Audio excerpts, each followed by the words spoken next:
Good evening. Welcome to Metz Cherry Stadium here in Kennett. I'm Philip Britt, alongside Coach Treston Pulley from Sykeston High School. The Bulldogs are here in town tonight to take on the Indians. We had you last week up in Dexter. What a heck of a game, coming back from down early. And so, what's your guys' takeaway from last week's win?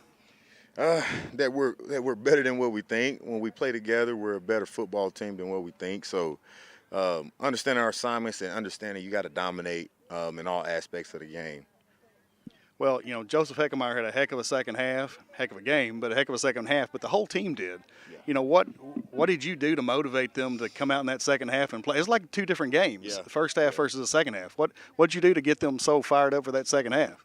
Just keeping it honest with them. Guys, we got to find our heart. We got to be better than this. We're a better football team than this. And it showed. We preached that we're going to run the football, and I think we're trying to find our identity, and hopefully that's an aspect of the game where we can find our identity. Well, you guys sure came out and showed something totally different in the second half than you did the first half. I mean, both sides of the ball, I thought. Yeah, on both sides, and special teams. That fumble punt is what executed us to get the ball game really rolling. So 3 phases of the game, 3 phases. Absolutely. So what can we expect tonight? A dog fight. Kennett is very, very respectable. They've beaten us the last 4 or 5 years consistently, but I expect a dog fight tonight overall. Good deal. Well, thank you, Coach Pulley, for joining us in our pregame today. Good luck. We'll be back with you in a couple weeks when you take on the Poplar Bluff Mules in your place. So we'll see you in a couple weeks, okay? All right, good deal.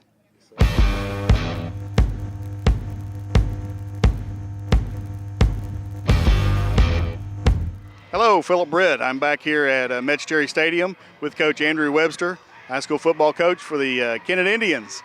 Kennett welcomes the Sikeston Bulldogs in this evening. Coach, it's always good to start off 2-0. Congratulations on that. You had a couple of really good wins. What can you take away from those wins that you've had already, and then kind of where you think you're going to go from there? Right now we're just trying to get better each week. We've had a lot of guys that are just now getting varsity experience, and so, we're just trying to get a little better each week and try to win the game at the end of the week and see what happens, to be honest with you. Well, I know you lost some really good players from last year's team, and so a lot of folks looked at this as maybe a rebuilding year, but I know knew that you had some guys that could play that were behind those guys, and so what have you seen so far that really makes you happy about what you've got? Well, we had to move some O-line around and move some stuff there because we lost some really good O-linemen, but those guys are starting to get more experience and get better each week. Daniel Boatman getting a chance to be the key back in the backfield. He would have been a key back on most any other team, but he was behind Division I Jordan Jarrett, and so, I've been happy with that. And just Tanner Pierce's progression from year 1 to year 2 at being the varsity quarterback, he's a real special player. A lot of guys on defense play real well.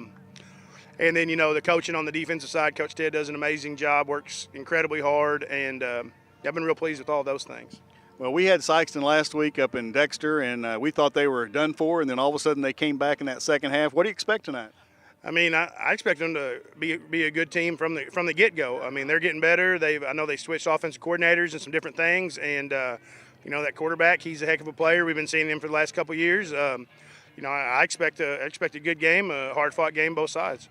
I know you had some injuries last week. Anybody that you wish you had here that you're not going to have this week? No, we were able to. They got a few dinged up, but they're hurt right now instead of injured, so they're able to go. All right. Thank you so much. Appreciate it, Coach Andrew Webster. Stick with us. We're going to be bringing you all the action from Metz Cherry Stadium this evening. Sikeston Bulldogs, Kennett Indians. Be right back.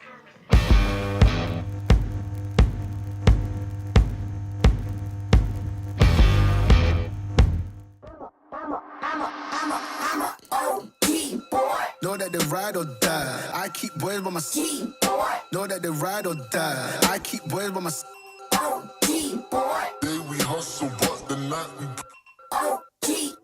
know that they ride or die. I'm a OG boy. Day we hustle, but the night we boys by my side. Know that they ride or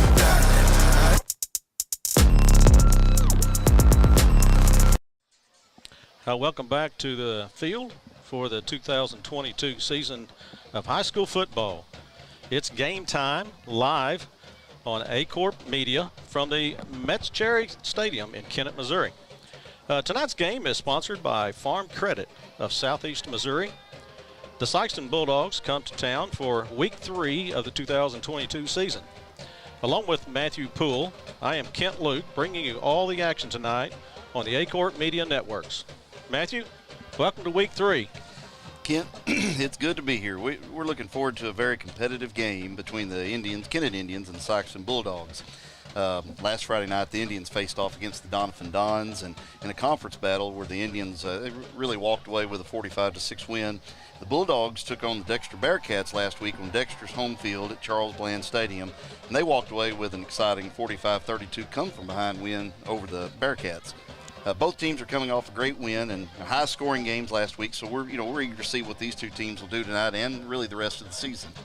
Yeah, we sure are. It's always nice to get back on the field on Friday nights. Last time I was doing this 2 weeks ago was a Saturday night, and I had trouble determining if it was Friday or Saturday when I was talking. So, well, it's Friday. It's Friday. Yeah, well, I'm glad Friday. You pointed that out to me. Well, if I do anything else tonight, Okay. I'll keep you in line that it's Friday night. Okay. Well, good deal. Well, Kennett, like you said, is Kennett's coming in with a 9-3 from last year, and 3-2 on districts.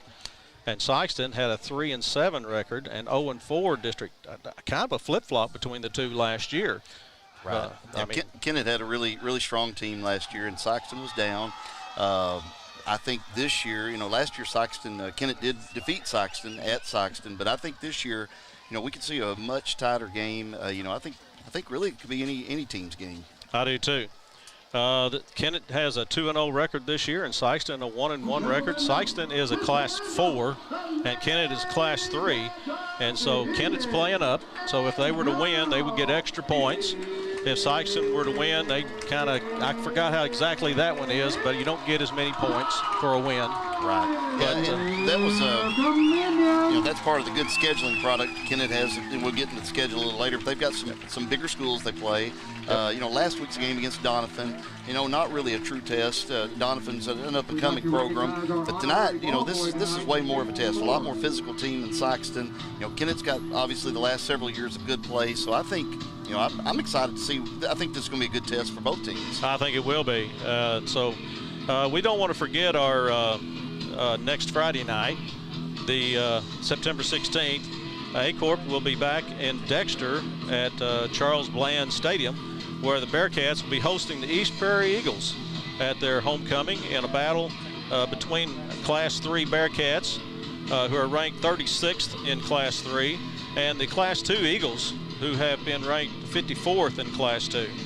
And stay tuned for more upcoming events on the A-Corp Media Network as we move forward into the 22-23 high school football season.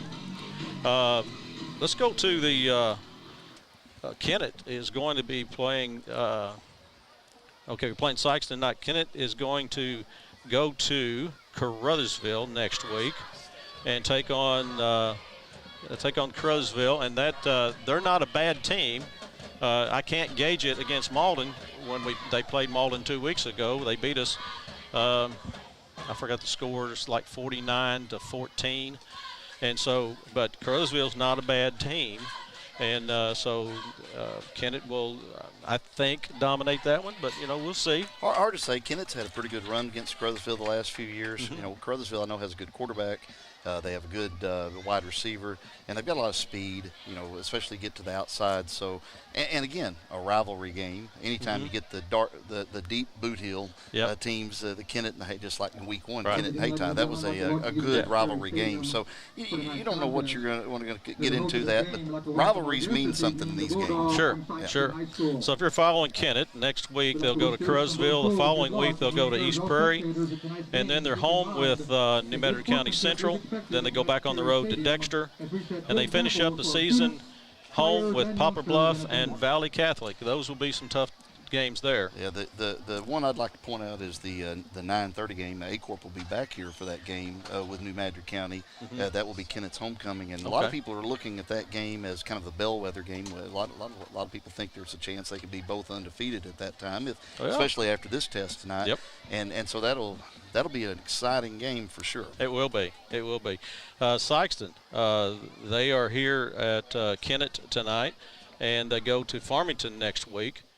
And then they come back to their home at Sykeston against Poplar Bluff, and then Jackson. And they go back on the road to Cape Central, and then back home with New Madrid County Central, and then back on the road they finish up at Charleston. So tough schedule. Tough schedule. Tough schedule, and you know when you play Bluff and Jackson and Cape Central, you're going to be playing big physical teams. We Yes. already know New Madrid County's got an excellent team, and hey, we don't want to overlook Charleston. I think I saw where Charleston back in week 1 beat East Prairie pretty handily, and so they may be an up and coming team, and I know that rivalry game is intense. So you never know how things will turn out again on those games.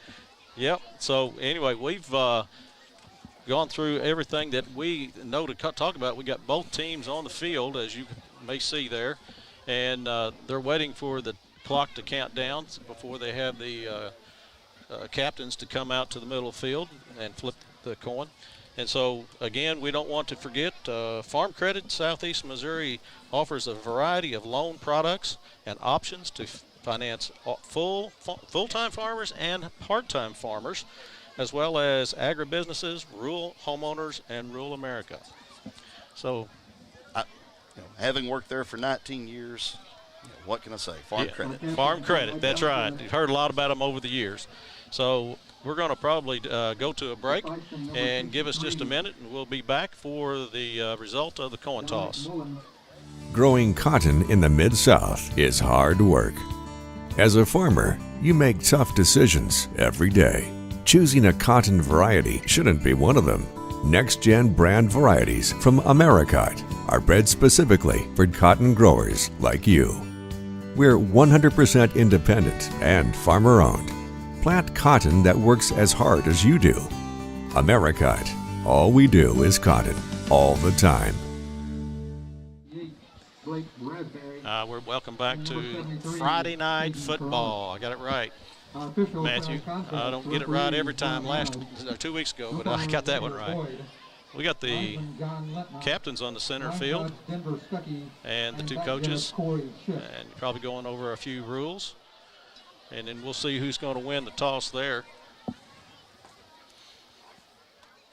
They have a nice facility here at Kennett at Metz-Cherry Stadium. The track is a rubber track, and it's got a barrier around it so people can't get on it too much and scuff it up, because it's very expensive. Very expensive. It is a public track, though, where people can use it during the daytime, and a lot of people exercise on it. I only know that as I'm driving by to the restaurants. Okay. So where's no, we'll not. Yeah, it's Kennett. It's a small town. I understand. Well, they're taking longer than I thought they would to flip the coin. Well, maybe they're making dinner plans. Okay. There's 5 officials. I don't see the 5th one. There, he's over on the far side. I see him. 2 weeks ago, I said there were 4. Kennett has won the toss and has Kennett deferred. won the toss and has deferred to the second half, so that means Sykeston will be receiving the ball and defending the south goal here at Metz-Cherry Stadium, home of the Kennett Indians. You see that often anymore, where I'd say more than 50% of the time where the winning team on the coin flip defers anymore. Almost, well, I'd say it's more than 50. It's probably more like 80. Probably more like 80s, right. But Sikeston Bulldogs will be taking possession first. And we'll be, I'll tell you what, let's take a 30-second break, because it's got another minute on the clock, and then we'll come back with football.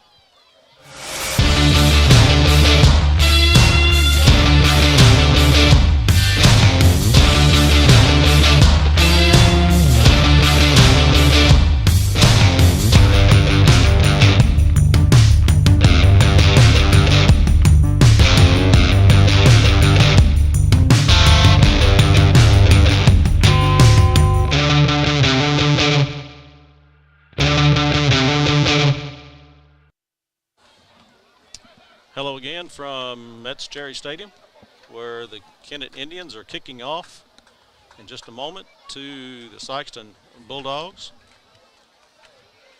It's going to be Jose Flores with the kickoff for Kennett.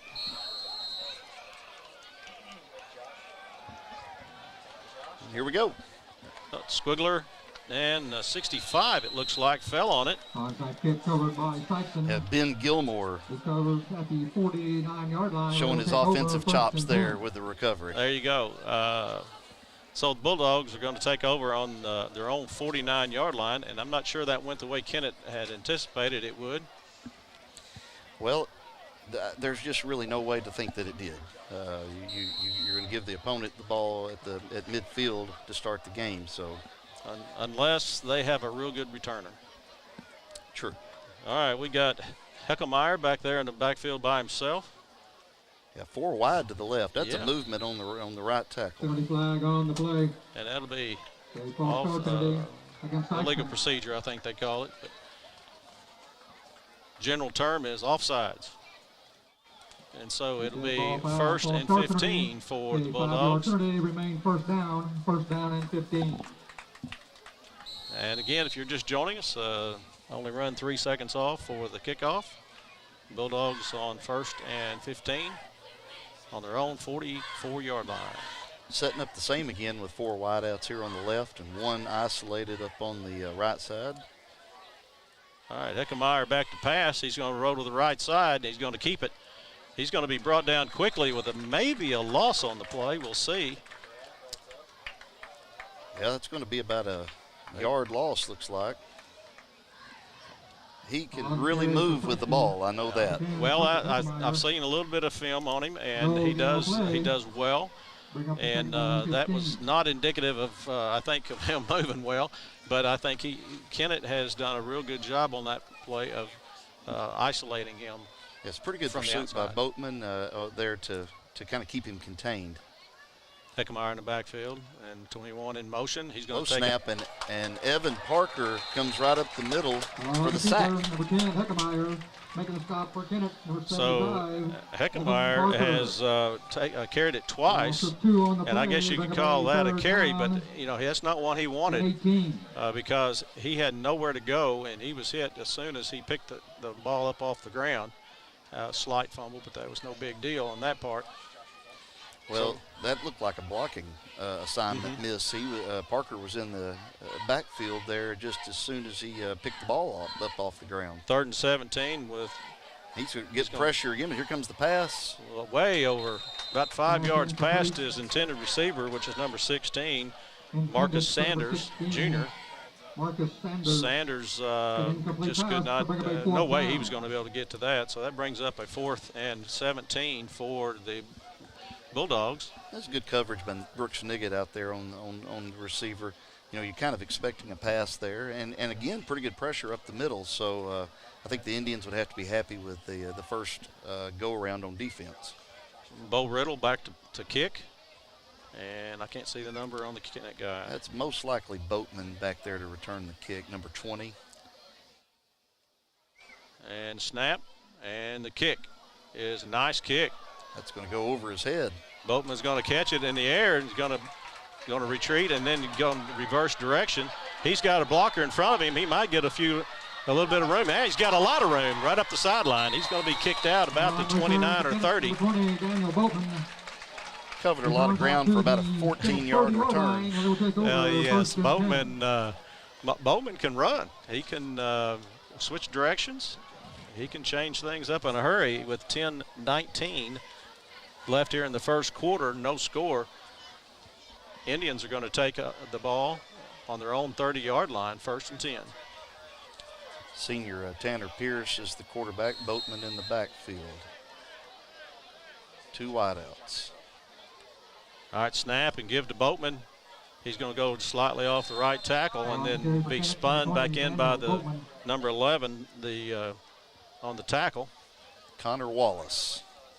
That was a pickup of maybe 3. It looks like 3 yards on the play.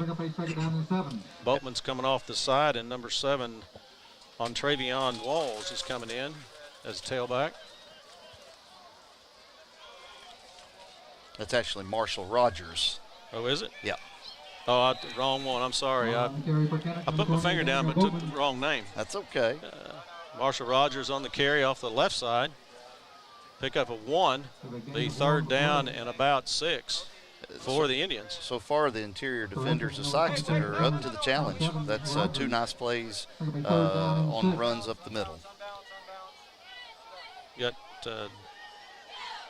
Again, we got Rogers in the tailback and Pierce at quarterback. And he's going to pass a quick pass out here to the right side, number 23. Caleb Duncan. He's going to have enough for the first down. Good run after the carry, or after the catch, I mean. That's an 8-yard completion to Duncan. Ball on now the 43-yard line. And a 1st and 10 for the Indians. Got Boatman back out there.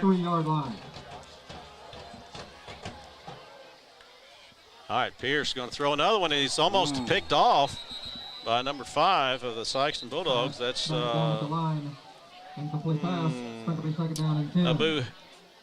Rashid Abu Coudier. Coudier. We're going to give him a French pronunciation on that. Yeah.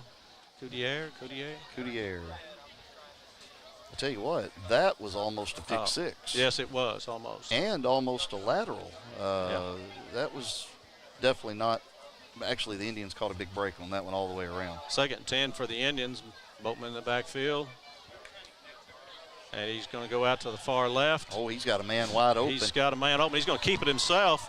And they're going to generously spot him an extra 2 yards, 1 yard. His knee went back, or down back on the 44, but they're going to give him out to just past the 45. And I didn't check to see if this man was open, but Pierce could not throw the ball. He just didn't have any time. 3rd down and 7. Yeah, that was Riley Spencer open over the middle, and just about the time he was ready to step into that, the Sykeston defense provided a lot of pressure. Now we got a timeout, I think, for the Indians. First time out of the game. We'll take a break. You're listening to Indian Bulldog football.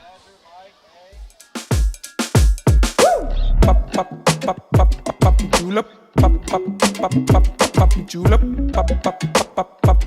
julep,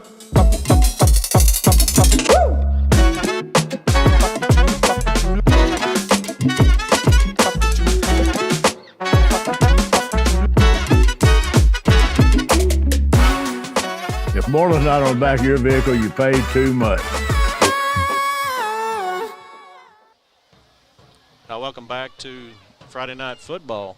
And it's good to see football on a Friday night. Since 2 weeks ago, I was on a Saturday night with Malden and Carruthersville. But that is a reason for that is there's a lack of officials. And so Misha has asked each team to have a Thursday night and a Saturday game. And so that's the reason for that. But anyway, here we go. No score tonight between the Indians and Bulldogs. 8:19 left in the first quarter. Number 14 in motion. He's going to catch the little lateral. It's Will Gaines. That's not going to get the first down. It's going to be about 3 yards short. Went around the left side, and it's just a little toss forward, so it's actually a pass in that respect instead of a lateral. But no gain on that. Bulldogs were right there to close it down. As you said, actually, it's about 4th and 4. Yeah, they spotted it different than what I thought they were going to do. I did too. They're going to go for it here. All right, Boatman back. Got good protection. That is not going to work. And he's going to throw it out of bounds. Let's go! So it's going to turn over on downs to the Bulldogs. And we got official timeout. Got official timeout on the field. So we'll take a break in just 30 seconds.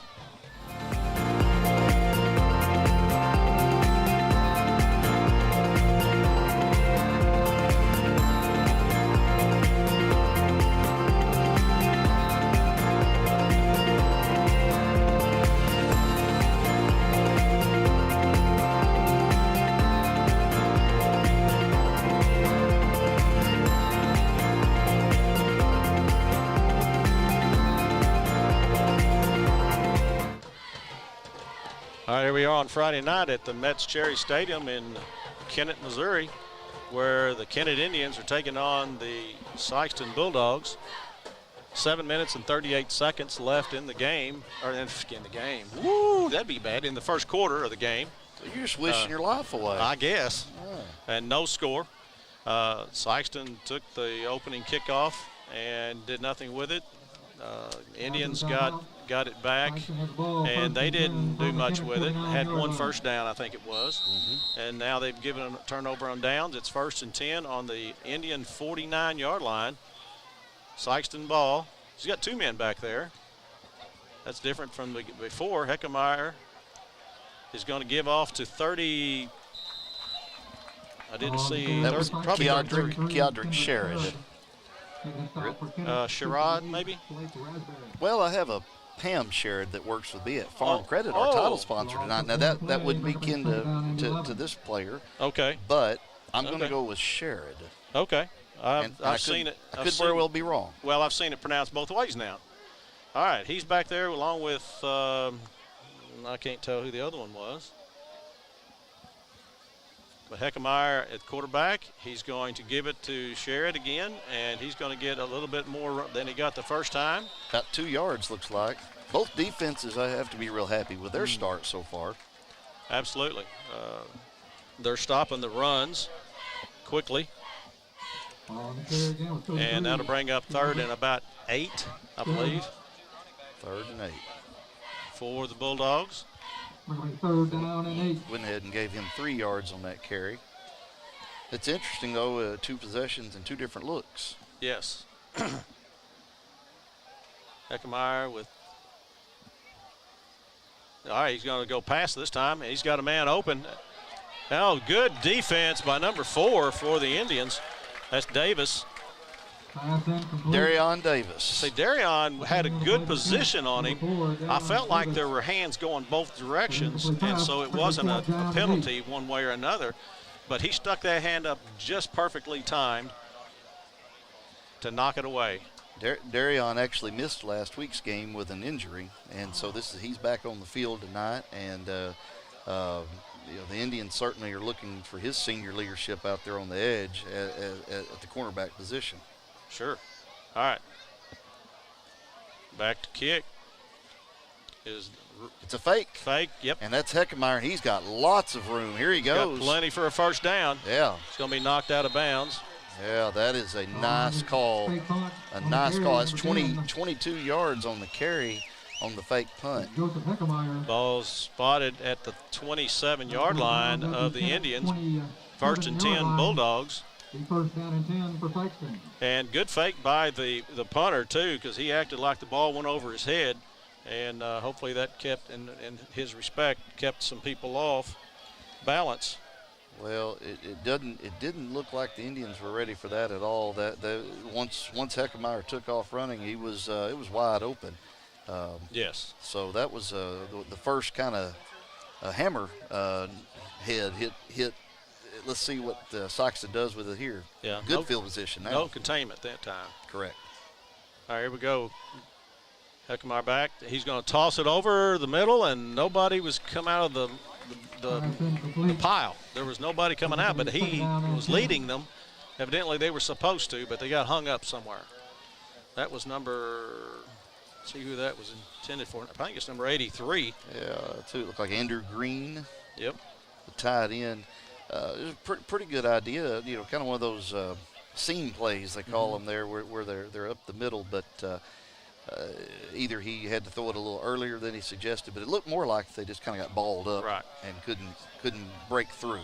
2nd and 10 Bulldogs on the Indian 27-yard line. No score here tonight.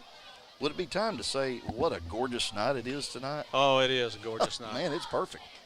A few gnats, but that's all right.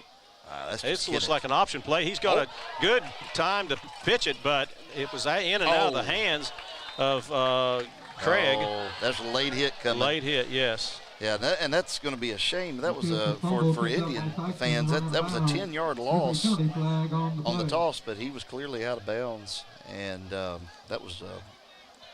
All right, Caden Craig on the pitch man, and again they got a loss of about 9. Yeah.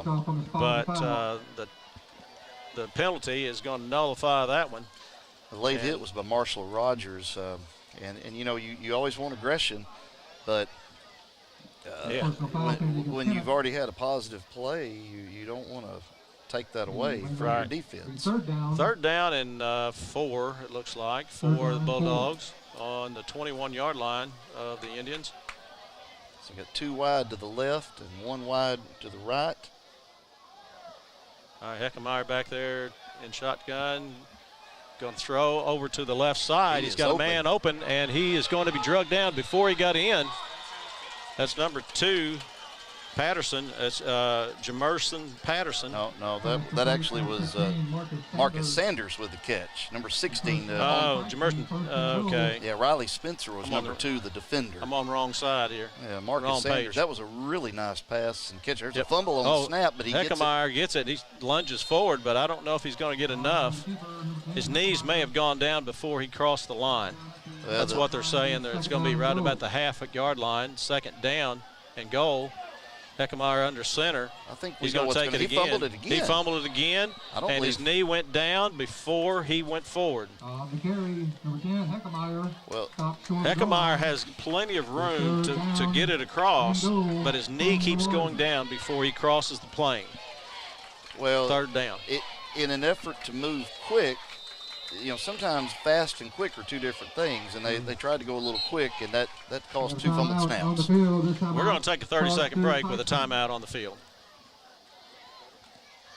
Does your business need literally anything? When we founded CNS Cleaning Supply, our goal was simple. Become a one-stop shop for anything and everything your operation might want. From car care to condiments, mops to markers, soaps to staplers, and everything in between. Which is a lot. CNS has got you covered. Give Delane Beckwith a call at 573-217-0104 or visit cscleaningsupply.com to get set up with, well, literally everything. Tell them Delane sent you. Friday Night Football. I want to say a word or two here just real quick for Farm Credit Southeast Missouri. They offer a variety of loan products and options to finance full-time farmers, part-time farmers, agribusinesses, rural homeowners, and rural America. So keep them in mind for your insurance needs. I'd be remiss to not mention Amy Bullock's listening to the game tonight, and she is one of our employees at Farm Credit Southeast Missouri. She's got 2 nephews playing tonight for Sykeston, Bo and Jace Riddle, number 6 and number 8. So shout out to Amy. She's watching tonight and rooting for her nephews. All right, Heckemeyer under center. He's going to take it this time, and I think he got in this time because he did not go down. Yep. So touchdown for the Bulldogs. Sikeston Bulldogs to put the points on the board first with a touchdown at 5 minutes and 5 seconds if you're keeping some kind of stats. So 5:05 in the first quarter. Sykeston scores on a quarterback sneak. But it isn't too much of a sneak. Everybody knew that's what it was going to happen, was it? Pretty sure that number 10 was going to take that. Blake is, Joseph is he's an athletic player. He is. Okay, we got a kicker, number 11, Wallace, Connor Wallace, to put the extra point up. And it's up and good. So that puts 7 points on the board. And that makes the Bulldogs 7 and the Indians 0 with 5:05 in the first quarter. We'll take a 30-second break.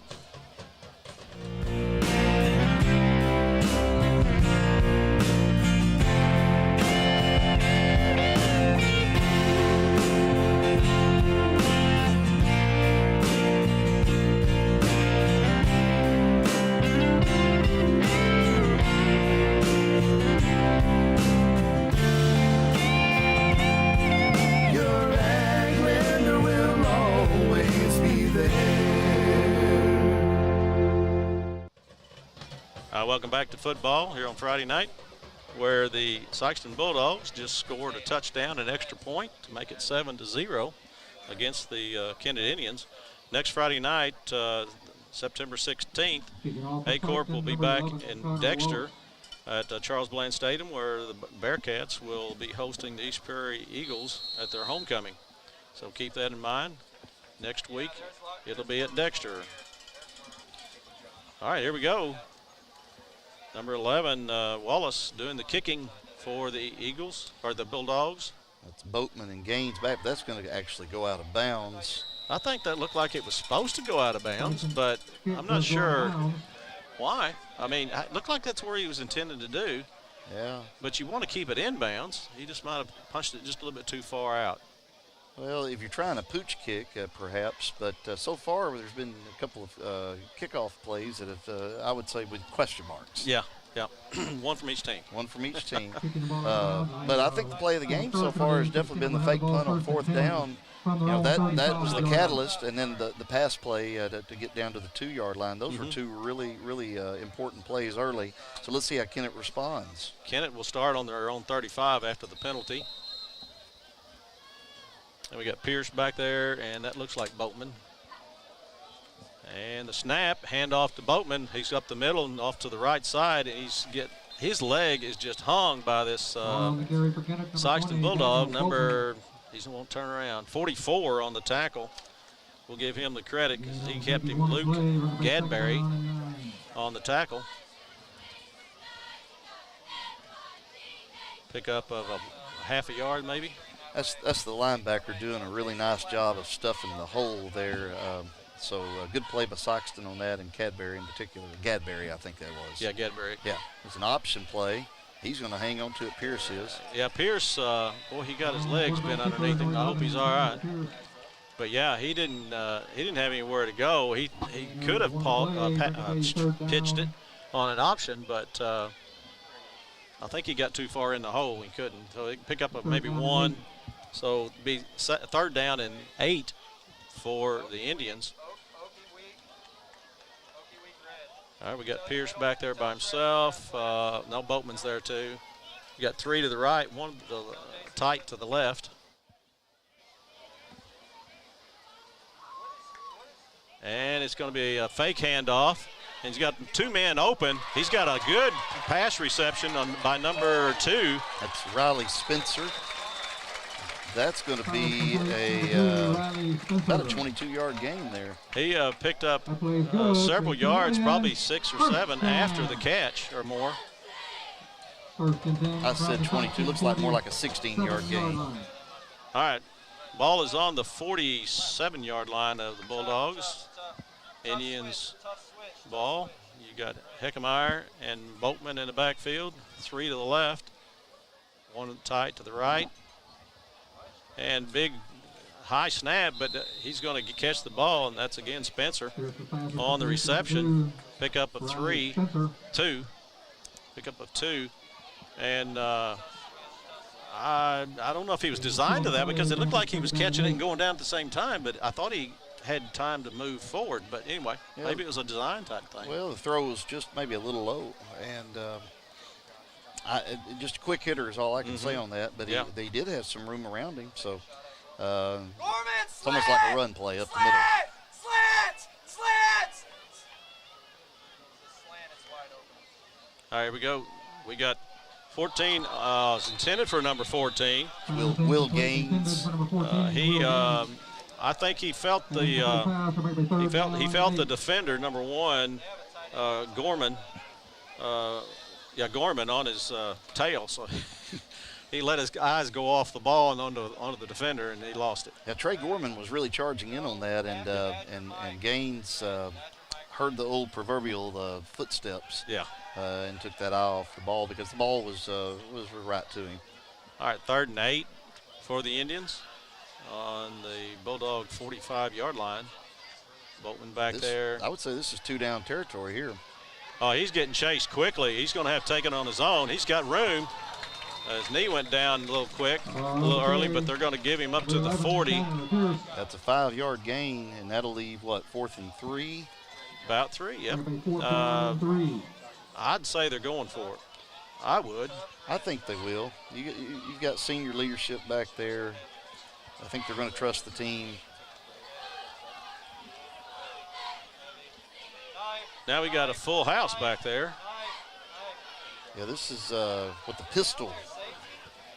All right, here we go. Going to give it to Boatman. He's got plenty of room. He's got enough for a first down and a lot more. Yeah, 7-yard gain there for Boatman right up the middle. Tackled by Rashad. I'm behind her. I'm sorry, I'm killing that name. From the Sykeston 33. I think that's the one we said was the French Coudier. Coudier, yeah. There you go. Same play, going to go right through there, and they found something that's working.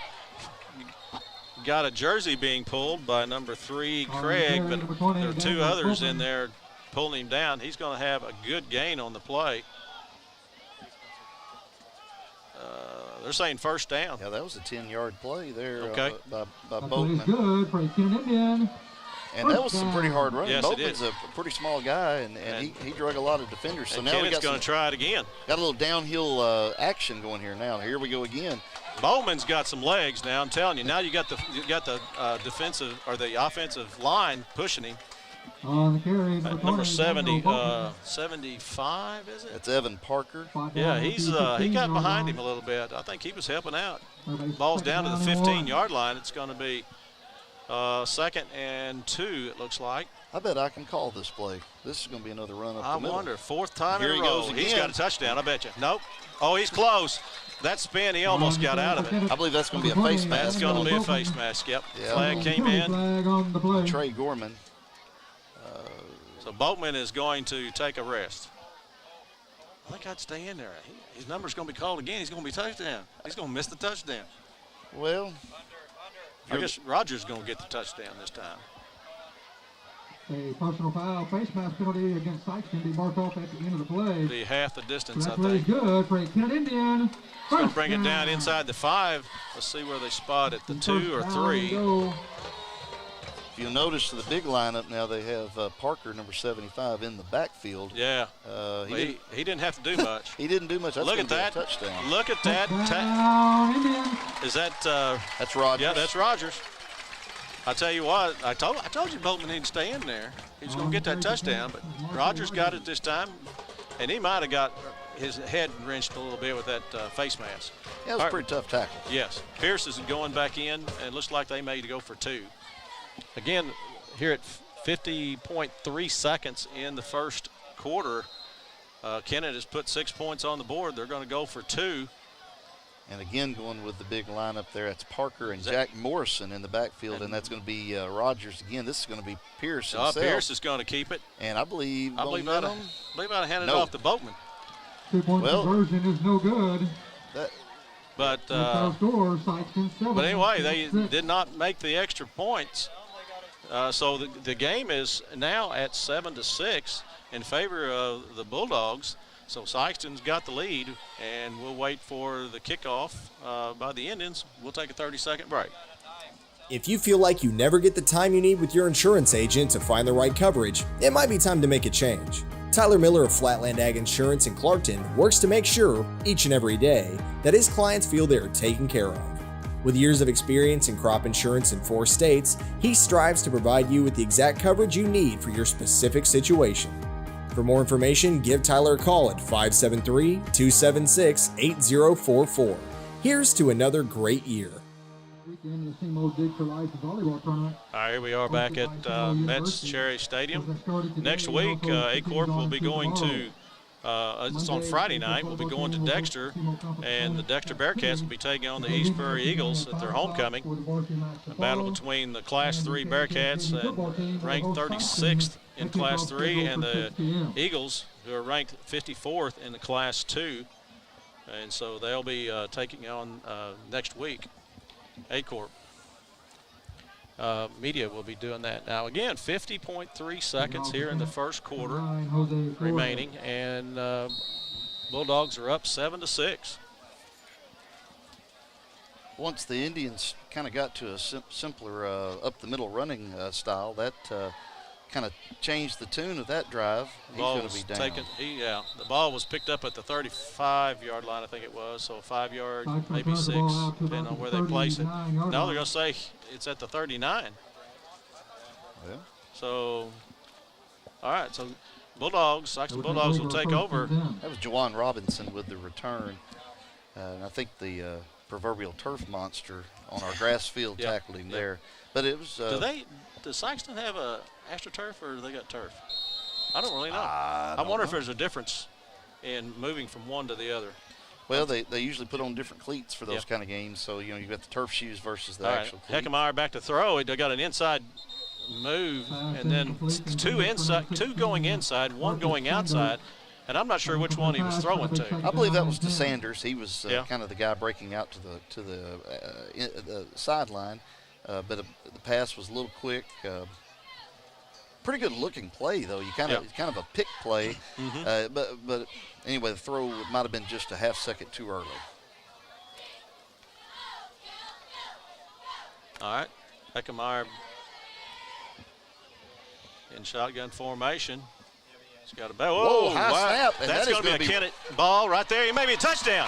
If Heckemeyer don't catch him, it's going to be a touchdown. It is a touchdown for the Kennett Indians. Number 1, is it? That is Spencer. No. What is his number? Marshall Rogers. No, that was number 7, Marshall Rogers. Okay, it's Rogers. Yeah, I was like you. It looked like 1. Yeah. But we don't have a number 1 on the Kennett roster. No. So what a change of the possession so quickly.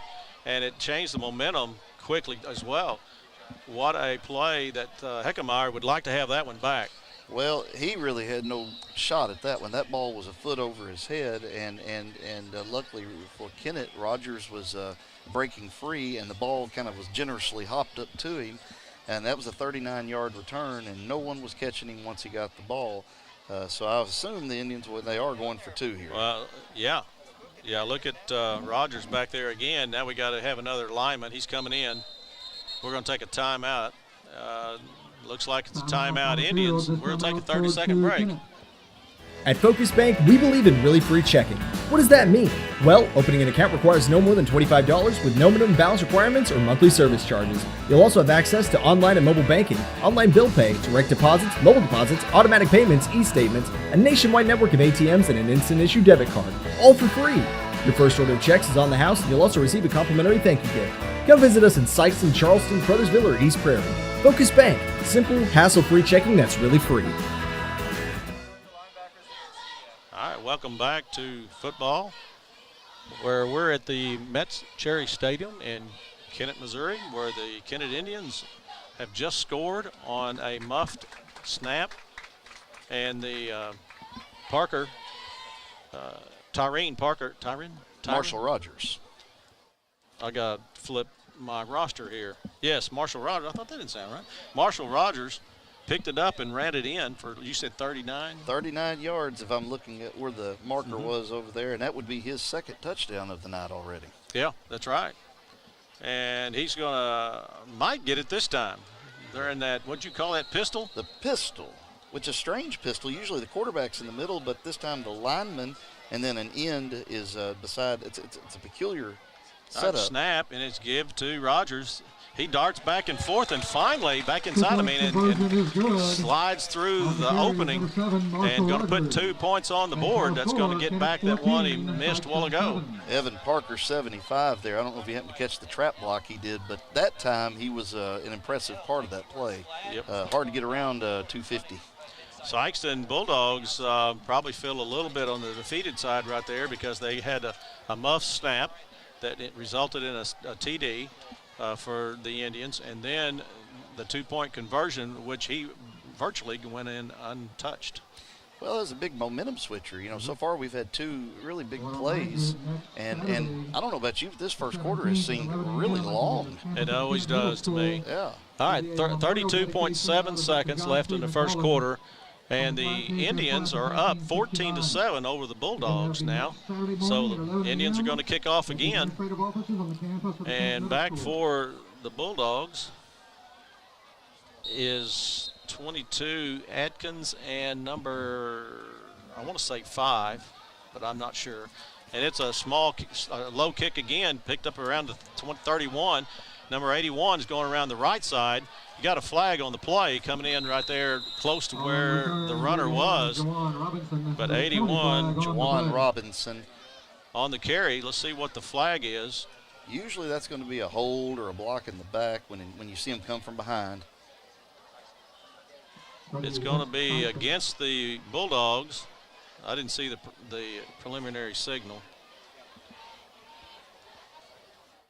Pretty sure that was a block in the back call. Typically, when the call comes from behind the run, they've spotted that. So the Indians, I'm not really sure. It almost looked like a cheerleader move there. You know, where they count off before they do a routine. Yeah. That's not an official call in the book, but that's kind of what it looked like. And I see both teams have cheerleaders, so there's no room for that official on either cheerleading squad. Well, let's see where that. I'm not seeing. Oh, it is an illegal motion, illegal shift. That don't make sense. No, that's the wrong one. Maybe the monster mash. Illegal blindside block.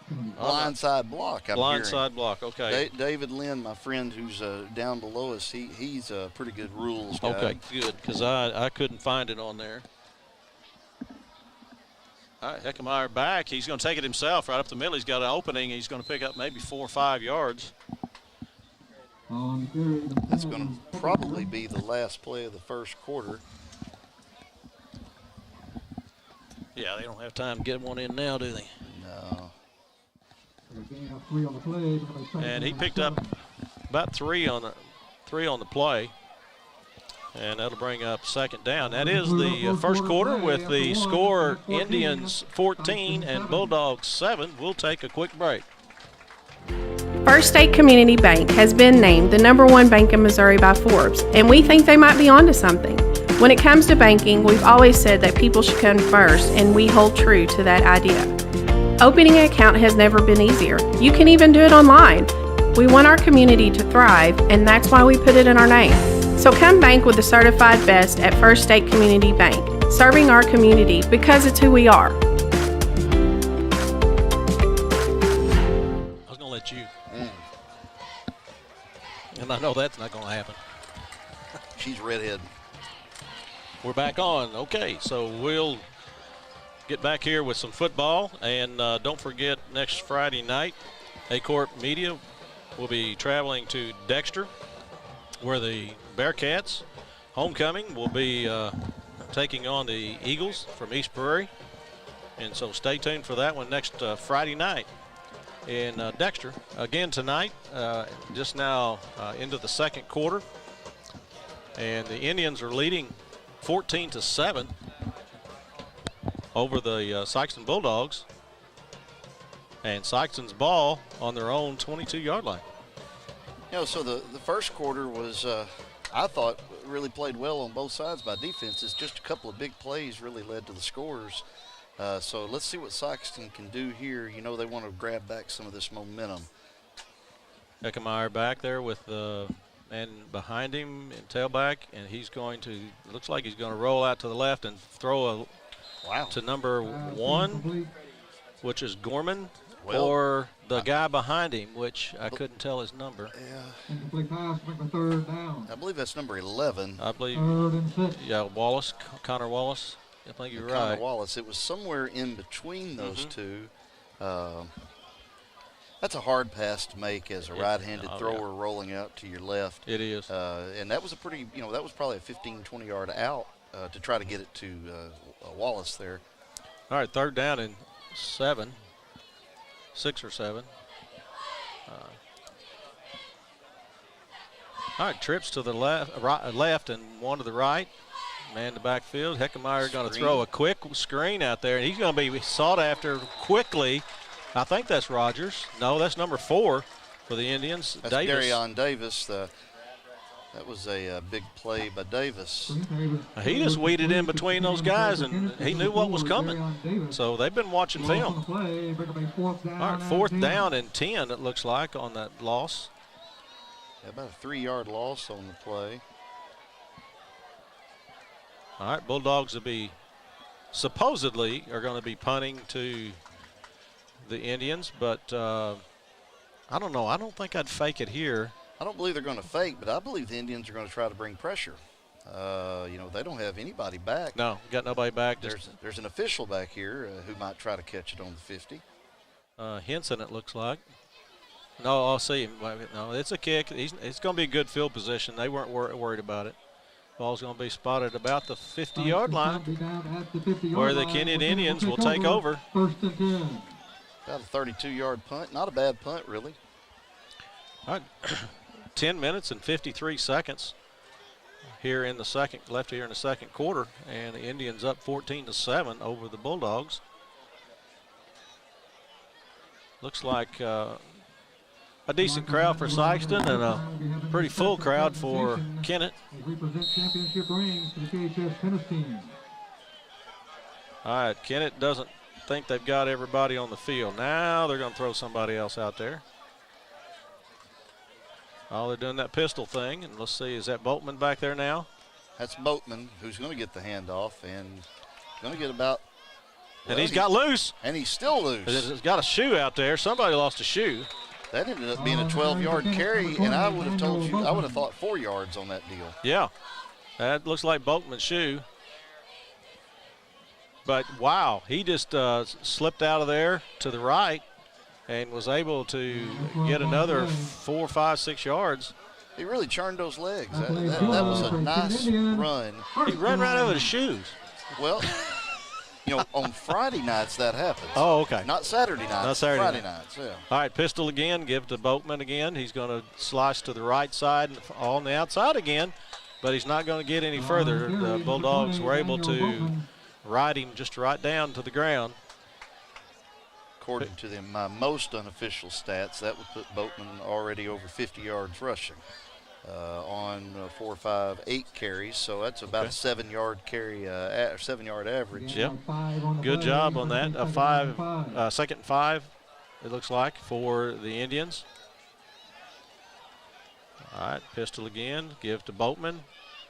And why not? And he's just, I mean, Sykeston's letting him have it. So that's another pickup of about 3 or 4 for Boatman.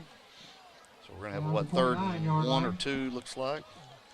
Depends on where I can't tell. One guy's on one place and another down. Okay, they're getting it together.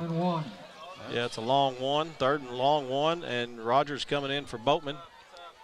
Ball's going to be on the 30-yard line, and Kennett's kind of gone away from the pass here, and why not? There's going to be a false start.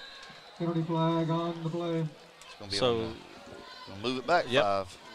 So third and about long 6, 7. It's on the right tackle there, Garen Overby. Offensive line has here just in the last several plays has really had a little push, but 3rd and 6 is a lot different than 3rd and 1. Even those big guys, look at them.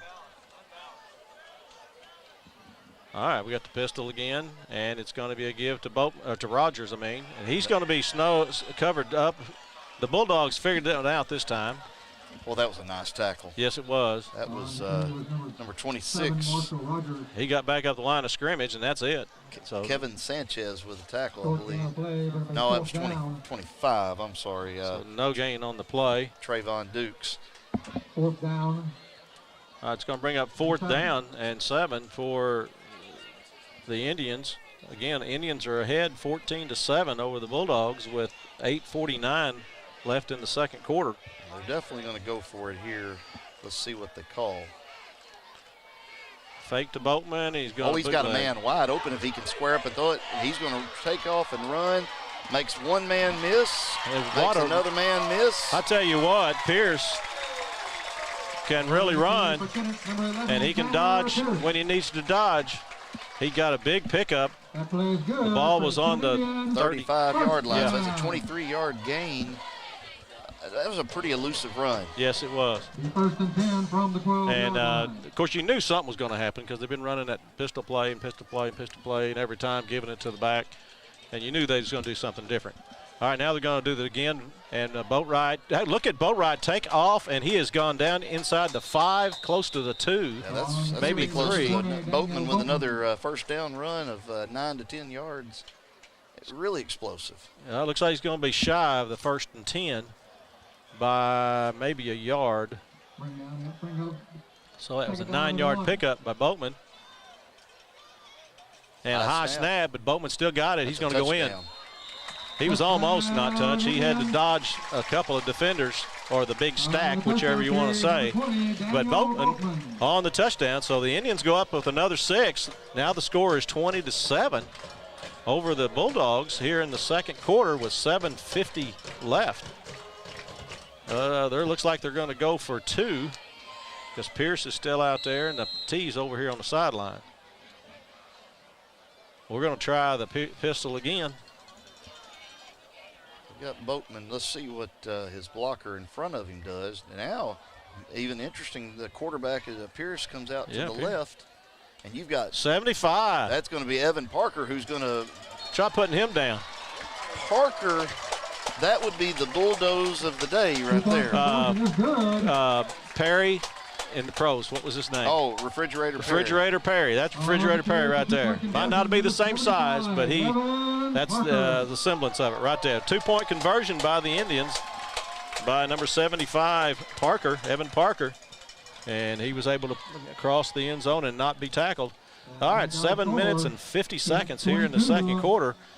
Indians go up 22-7 over the Bulldogs. I want to make sure and mention that red zone drive, which lasted exactly 1 play, that was the Kennett Indians. That was sponsored by Young Real Estate. That's the red zone there. That's the prime real estate for scoring for all your real estate needs. See Young. That's right. Let's take a 30-second break. We'll be right back with the kickoff.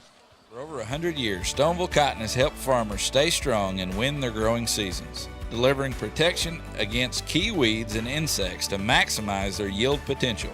For more information, visit our website. Stoneville Cotton, own the early. Mathis Funeral Home of Dexter and Bernie strives to provide their community with the accommodations and services needed to relieve your family during times of loss. For more information, give them a call and see how Mathis Funeral Home can help meet your expectations in celebrating your loved ones. For over 100 years. All right, Friday night, the Indians up 22-7 over the Bulldogs of Sykeston, and the Kennett Indians are going to be kicking off. And Jose Flores with the kick. There's a line drive. Okay, it hit the man, and he caught it in the air and is going to be drugged down. And I can't see the number of the defender of the Indian. I used to always hear called a host of defenders. There you go. Well, one got to him, and then the rest followed, and then he didn't have any place to go but the sideline. Yeah, just a 2 or 3 yard return. That was Jawan Robinson with the return. I did see that. 39-yard line, we'll take over 1st and 10. Okay, 1st and 10 on their own 39-yard line. The Bulldogs will take over, trailing 7-22. This is a big possession for the Bulldogs. All right, we got, I want to say that's Gadberry back there who fumbled the ball, and now he's thrown for a big loss on the play. Heckemeyer was going out here to the right after the handoff, and I'm not sure if it was going to be a halfback throwback to the quarterback or what. Yeah, that was Nicholas Irvine with the penetration there in the tackle. Big loss on that play. So now we're going to have to see if they're going to open it up with some pass plays. 2nd and 16 for the Bulldogs. All right, Indians trying to shuffle their defense. Now they're going to go, and there's going to be a handoff right up the middle to Gadberry. I think that's Gadberry. That's a nice run to get back to the original line of scrimmage. Actually, a yard past it. So pickup of what, 7 or 8? 7? 7. Okay. All right, so bring up 3rd down and 9 for the Bulldogs. You have to think they're going to have to get Heckemeyer out out on the edge somewhere with a pass run type option. Got trips to the right, doubles to the left. Heckemeyer back. Got good protection. He's got to just loft it over there, and he had a man. No, he didn't either. He threw it to the outside man, and the inside man, if he'd have thrown it that way, it would have been perfect. But he didn't know that. It was going to the tall guy there. And Connor Wallace. Is that Wallace? Yeah, Gadberry was the one coming down the seam who was open and had a step. Right. So that was just a little bit of misfortune there. All right, 4th down for the Bulldogs on their own 40-yard line. Is it time to go for it? I think they're going to punt. At least they're going to line up to punt. That's Heckemeyer that's kind of in the in-between spot in front of the punter, so you kind of wonder if there could be a snap to him on this play. And the snap is to the punter. And he's going to get it off. It's a bad kick. It's just really high and up. Short. About 20, almost 20 yards. Down at the Kennett 43-yard so just shy of 20 yards on the punt. Official timeout so on the field. That was Bo Riddle with the punt. He had a lot of pressure coming up the middle on him. So the Indians will take over 1st and 10 on their own 42-yard line. I believe they're going to take a timeout, so we'll take a break. We'll take 30 seconds, and we'll be right back. Juju Promotions in New Madrid is your one-stop shop for all your personalized merchandise. Whether it's screen printing, embroidery, promotional products, heat presses, or decals, we've got something that will suit your needs. So you, your school, or your business will always be looking its best. There's tons to see, from apparel to accessories. So what are you waiting for? Stop into Juju Promotions today in New Madrid, Missouri. And don't forget to like us on Facebook.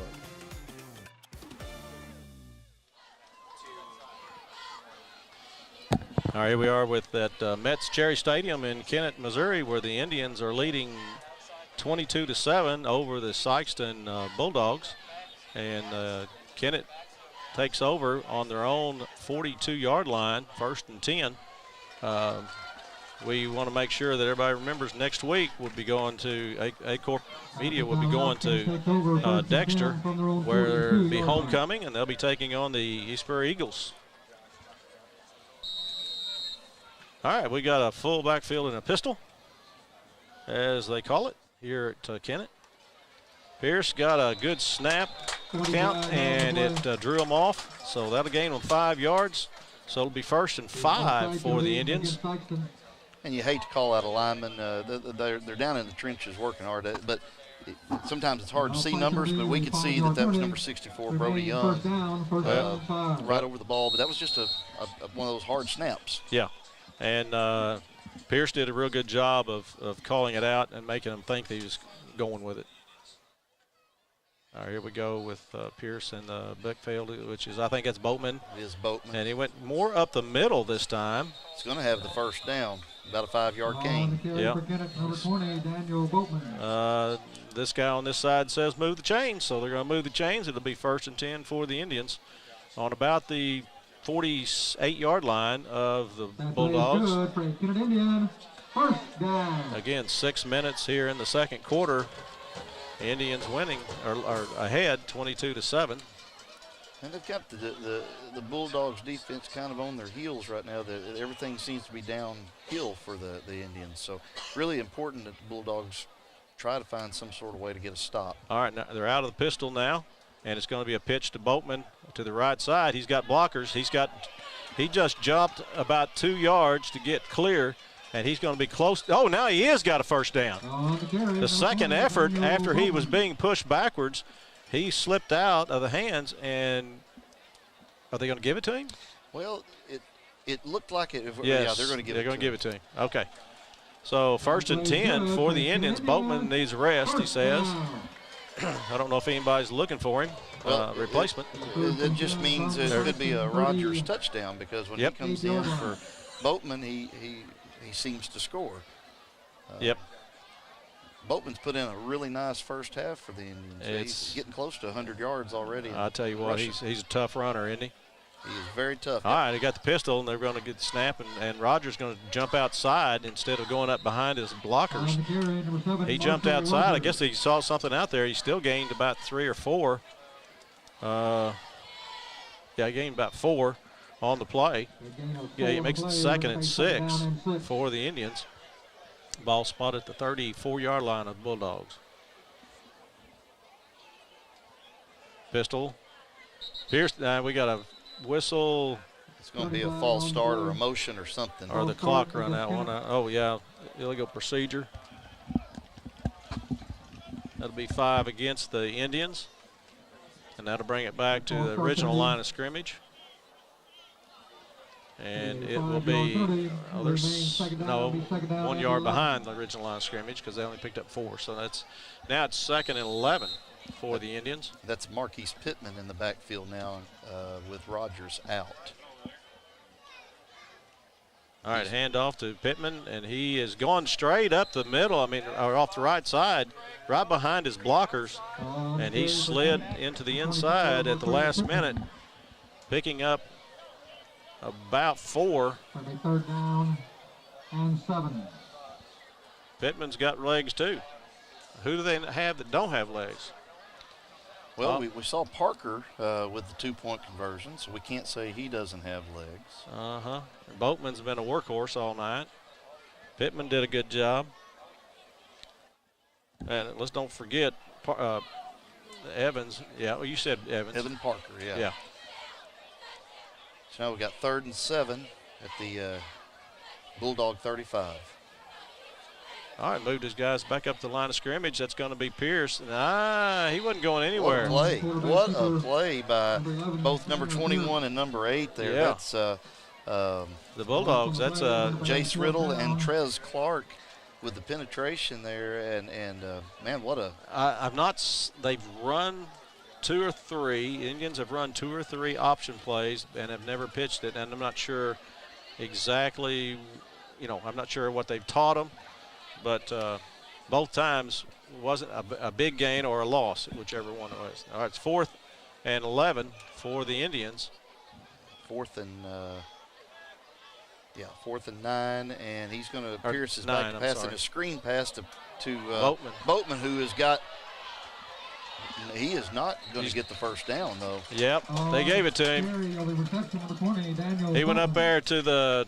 He did get 27-yard line. And that's going to be enough, I think, for first down. Yes, they're moving the chains. That's right. He just at the last second.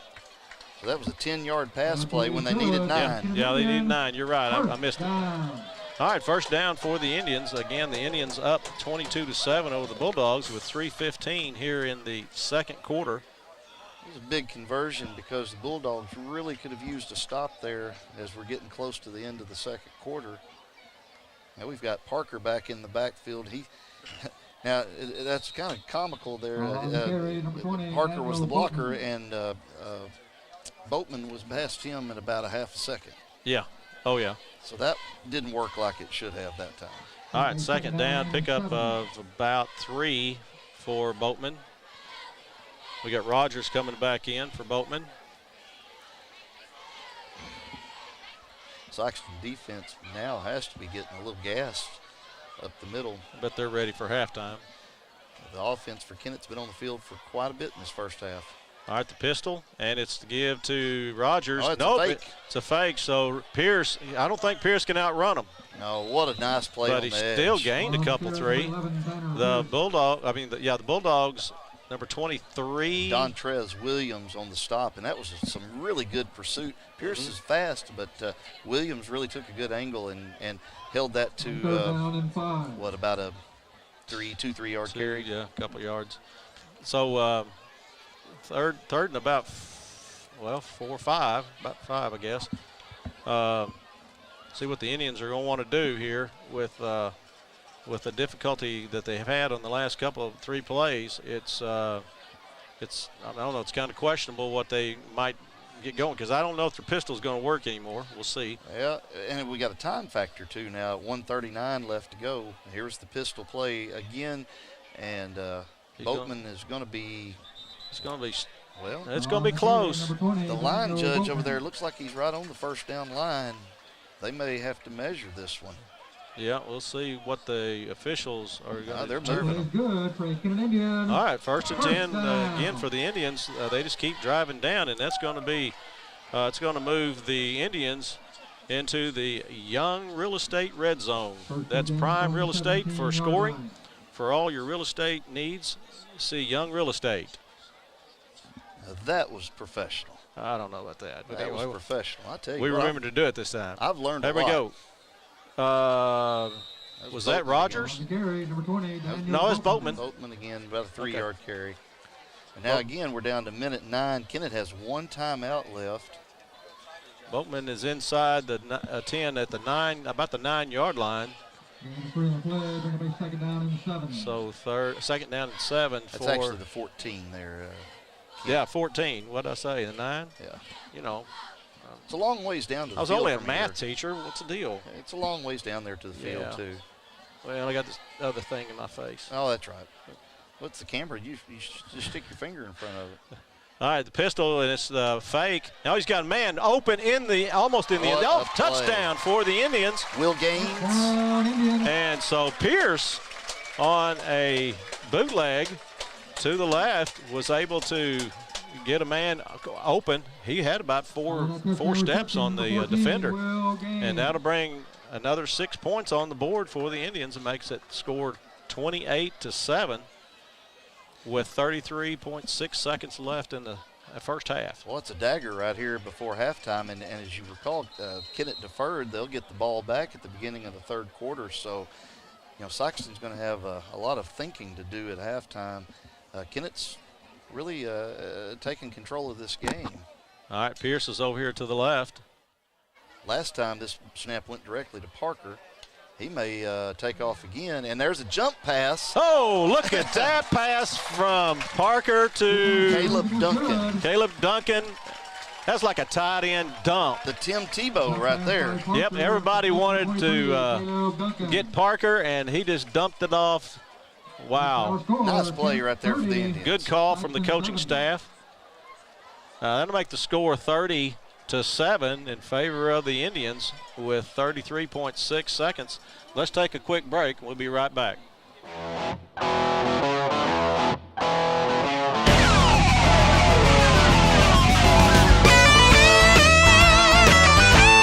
We're right here at King Jerry Lawler's Hall of Fame Bar and Grill on world-famous Beale Street, and as you can see, oh my gosh, we have the best barbecue ribs in Memphis.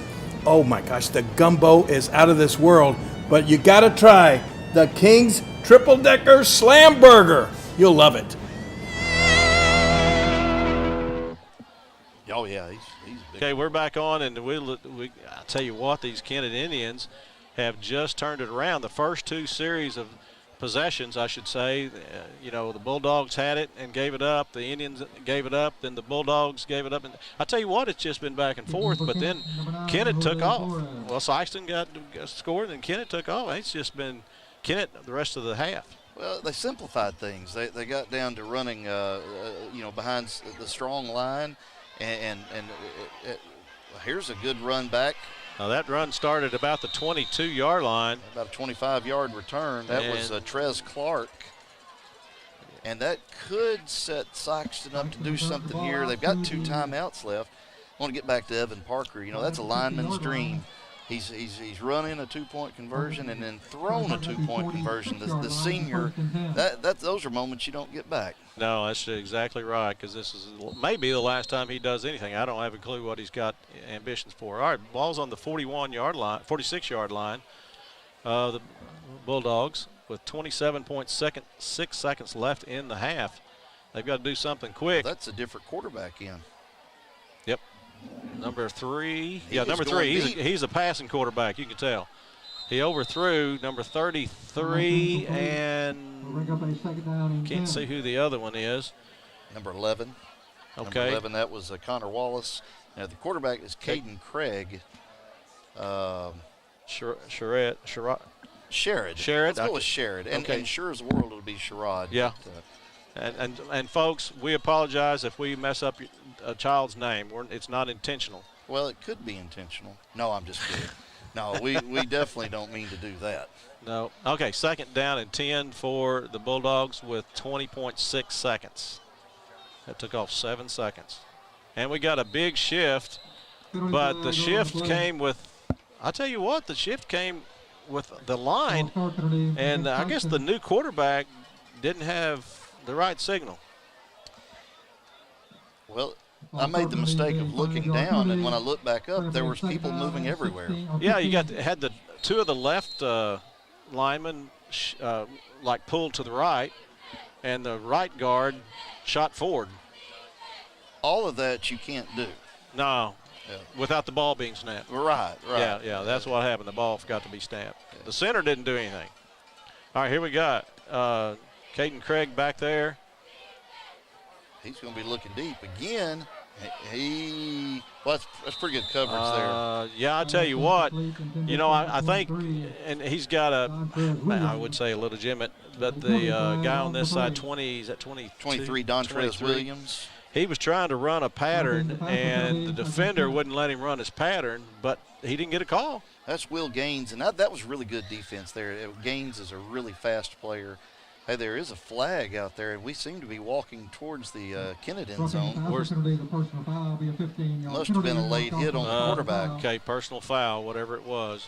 Well, the flag is all the way back here, so probably 35. So, yep. All right, so 1st and 10 on the 44-yard line of the Indians. Bulldogs have 15 seconds to do something with the ball. They still have 2 timeouts, but what we're seeing are a bunch of post patterns.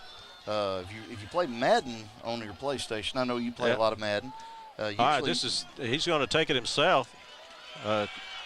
He's finally knocked down by number 2, I believe, Spencer.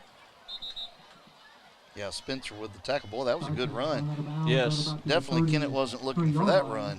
Caden Craig, instead of throwing it, finally done a run. And I'll tell you what, he might be a halfback that's converted to a quarterback. I don't know, or a quarterback that's converted to a halfback. But anyway, he can do both run and pass.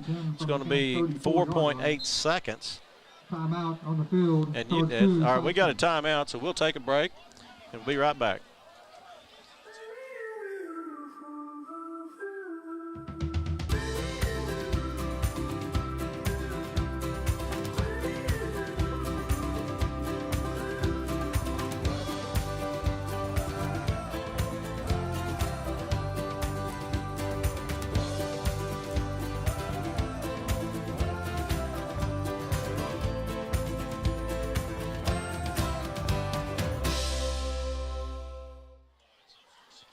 Now we're back here with Bulldogs. You might as well say that it's on the 34-yard line, but you might as well say it's 34 yards to go for a touchdown with 6. They put time back on the board. It's 6.0 seconds. And, so they have got to score. Unless it's a quick pass and out or a timeout. Or a penalty. Yeah. That penalty took them down quite a bit. Now they could, if they did a quick out to the sidelines, you might gain 5-6 yards and get it to where the quarterback can make that throw. But they're going deep, and he has thrown it down the field, and that's going to be it's incomplete. And that is the end of the half, and the score is Kennett Indians 30 and the Sikeston Bulldogs 7. And so, what a first half. And I tell you what, the Kennett Indians may be going in at halftime 30-7, but I saw film where Sykeston came back last week. And so we'll just stay tuned to see what happens in the second half. Absolutely. Kennett being the 8th ranked team in Class 3, this is what you would hope to expect from a team that's ranked that high. But now, again, we got to wait and see what happens in the second half. Sykeston proved last week that you don't count them out. Right. Now, next week, A-Corp will be going on Friday night, we'll be going to Dexter, where the Dexter Bearcats will be hosting the East Prairie Eagles at homecoming. And as you just talked about, being ranked here. Here we got the Dexter Bearcats ranked 36th in Class 3, and the Eagles ranked 54th in Class 2. And so, Dexter, and I don't know much about East Prairie. Dexter's shown some pretty good life in some of the games I've seen. But so, that I don't know if that's going to be a lopsided game or it'll be a good game. So I don't know anything about them. Be an interesting game. East Prairie took a tough loss against Charleston. Again, in week 1, they've got some really good athletes on that team. Kennett plays East Prairie the following week at East Prairie. So if you don't mind, I would like to mention Farm Credit Southeast Missouri, who that offers a variety of loan products and options to finance full-time farmers, part-time farmers, agribusinesses, rural homeowners, and rural America. I should know. I've worked there 19 years. Pretty good place. So we are the title sponsor tonight. And sure do appreciate what A-Corp's doing in Southeast Missouri for all of the people to get local sporting events. It is nice. I've gotten hooked up with them. This is my second game with them this year, and I really enjoy them. I tell you what, they're a good professional group of people, individuals. They do a great job. And so, yeah, I enjoy it, and I'm glad that they're able to do this for our communities around, say, that southeast Missouri. Now, one thing, they need to work on their halftime spread. I haven't seen a steak or anything back here for the on-air celebrities. Well, yeah, I got a bottle of water a while ago. Well, that's one more bottle than I got. Okay, all right. I bet you asked for it, they'll give you one. Just kidding. All right, it looks like the Kennett Indians band is going to be coming on the field, and I did hear that they were going to give away some rings to one of the sports teams at halftime. Yeah, this is I tell you what, somebody is brown-nosing you. Oh, my goodness. I'll be back. This is cold, crisp water. He's already got a bottle of water and didn't hardly say anything about it. I should have asked for more. This is incredible service. Now, this is the Kennett State Championship tennis team from last year that I guess are getting some awards. They've got all kinds of stuff tonight. They got the little twirlers tonight. They've got the Kennett Indian band and flag team. But, ladies and gentlemen, at this time, please pretty neat deal. attention to the track. Okay, we're going to take a break, and we'll be back after a while to kind of wrap up the first half, and then we'll have the second half of football. Tennis team,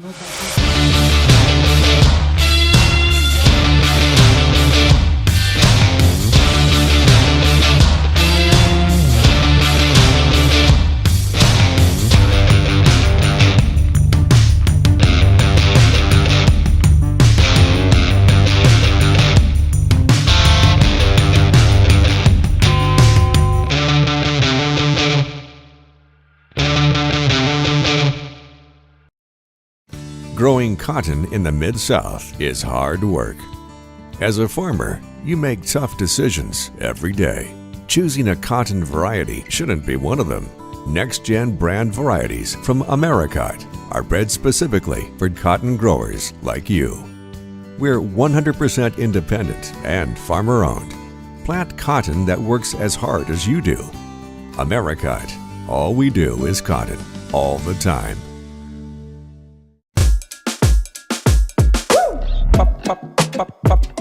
Julep, julep, julep,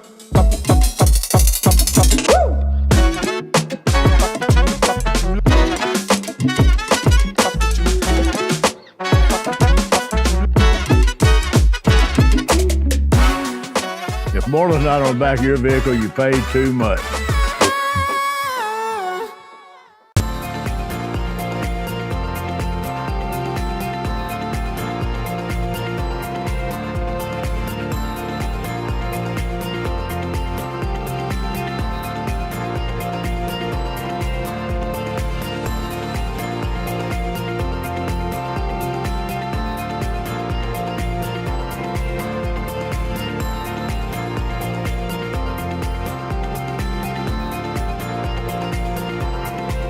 Does your business need, literally anything? When we founded CNS Cleaning Supply, our goal was simple. Become a one-stop shop for anything and everything your operation might want. From car care to condiments, mops to markers, soaps to staplers, and everything in between. Which is a lot. CNS has got you covered. Give Delane Beckwith a call at 573-217-0104 or visit cscleaningsupply.com to get set up with, well, literally everything. Tell them Delane sent you.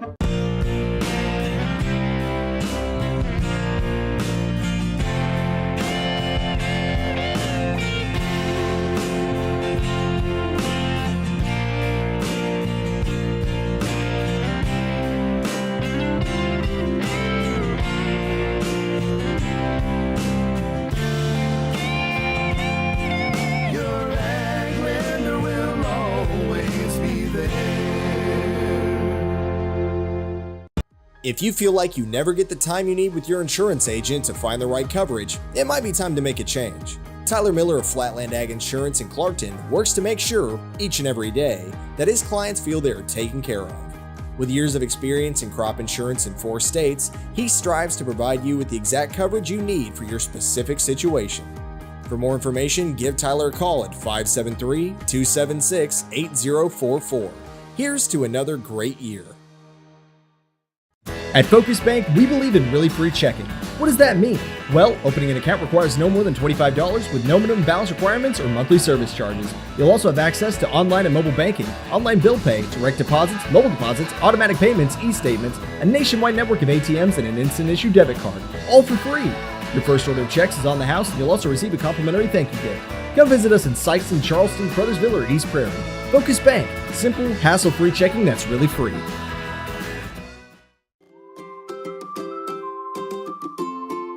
First State Bank and Trust is more than just products and services. We're there for you for your first paycheck, buying a home, opening a small business, starting a family, or planning to retire, and everything in between.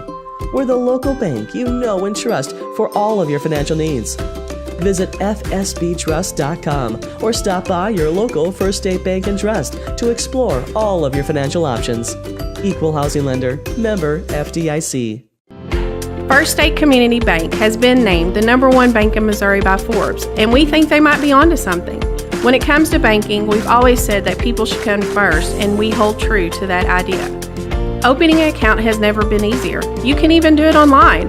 We want our community to thrive, and that's why we put it in our name. So come bank with the certified best at First State Community Bank, serving our community because it's who we are. Juju Promotions in New Madrid is your one-stop shop for all your personalized merchandise. Whether it's screen printing, embroidery, promotional products, heat presses, or decals, we've got something that will suit your needs.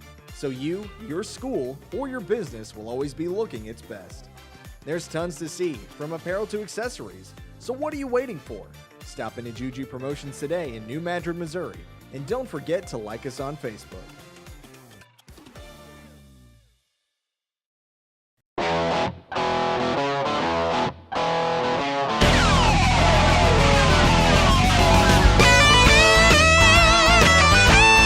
We're right here at King Jerry Lawler's Hall of Fame Bar and Grill on world famous Beale Street, and as you can see, oh my gosh, we have the best barbecue ribs in Memphis. Oh my gosh, the gumbo is out of this world, but you gotta try the King's Triple Decker Slam Burger. You'll love it.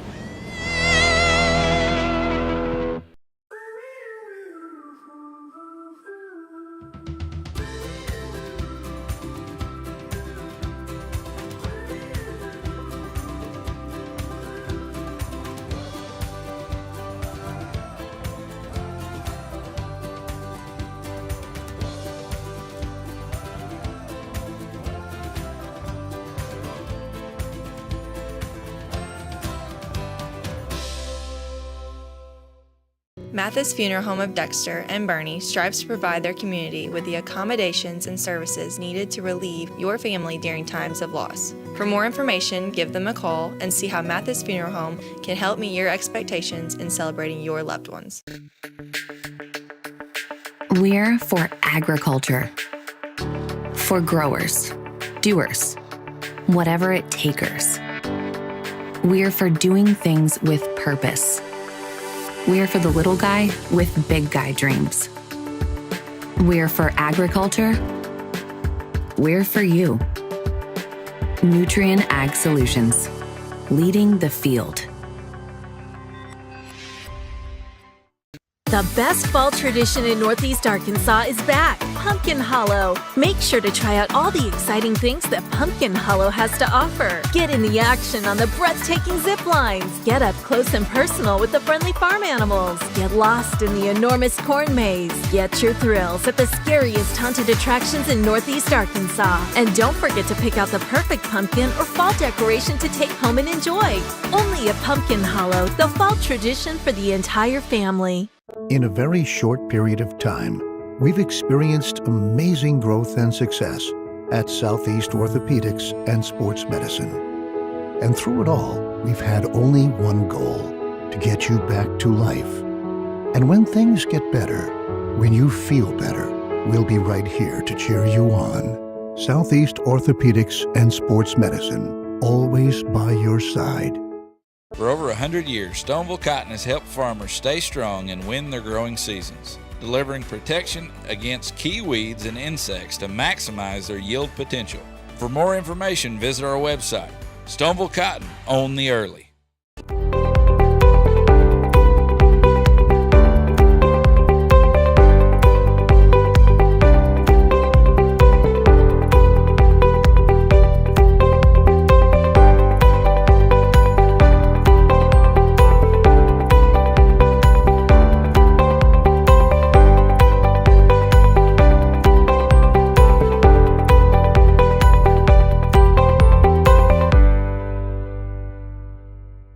At Wings Etc., we take every one of our wings very seriously. Just like you do, Mr. Dipper, the master of measure, the prince of the poor. We know how you handle our jumbo wings with the perfect combination of urgency and care, just like we do. Your hunger fuels our hunger to rapidly remove the hangry fire in your belly by dousing it with some cool liquid lightning and our thunderous award-winning jumbo wings. Your hangry is always welcome at Wings Etc. It takes a lot to make a home, and no one knows that better than WW Wood. It takes a plan and a steady hand to start the process, the knowledge and know-how to make those necessary cuts, craftsmanship to shape out an idea, and the artistry to add in the fine details and final touches. Our employees are right there with you, bringing it all together to make a quality and custom product that makes your home uniquely yours. So thank you for allowing WW Wood to make your house feel like a home. At Young Real Estate, we're Southeast Missouri, just like you. We are parents. We are teachers. We are grandparents. We are active in our community. We are patriots.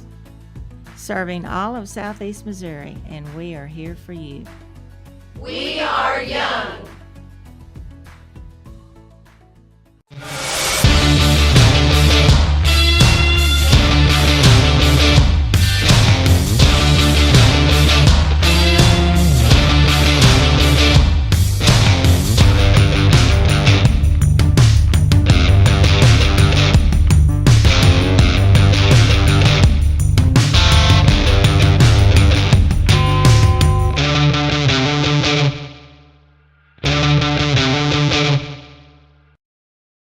Growing cotton in the Mid-South is hard work. As a farmer, you make tough decisions every day. Choosing a cotton variety shouldn't be one of them. Next-gen brand varieties from Americot are bred specifically for cotton growers like you. We're 100% independent and farmer-owned. Plant cotton that works as hard as you do. Americot. All we do is cotton, all the time.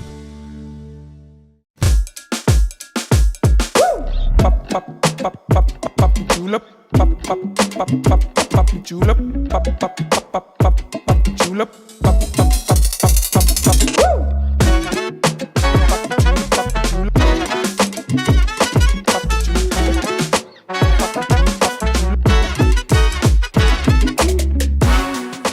If Moreland's not on the back of your vehicle, you paid too much.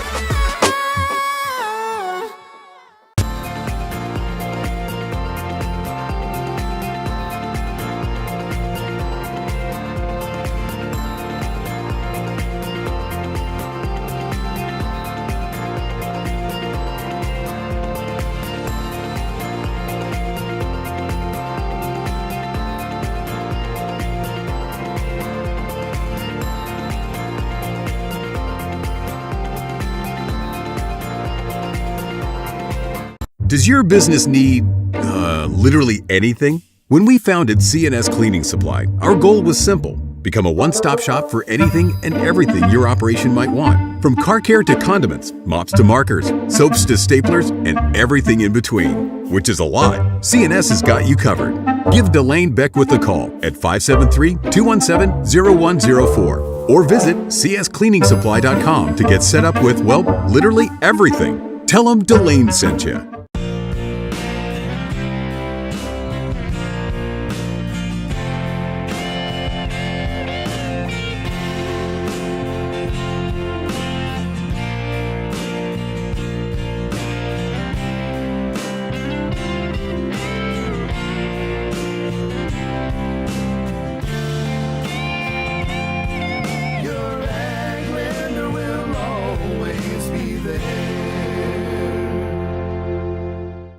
If you feel like you never get the time you need with your insurance agent to find the right coverage, it might be time to make a change. Tyler Miller of Flatland Ag Insurance in Clarkton works to make sure, each and every day, that his clients feel they are taken care of.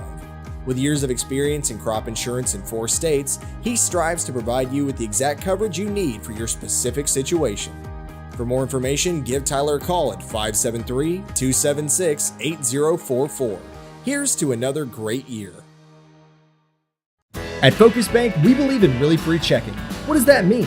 Well, opening an account requires no more than $25 with no minimum balance requirements or monthly service charges. You'll also have access to online and mobile banking, online bill pay, direct deposits, mobile deposits, automatic payments, e-statements, a nationwide network of ATMs, and an instant issue debit card, all for free.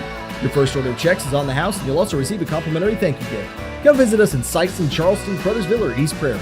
Focus Bank, simple, hassle-free checking that's really free.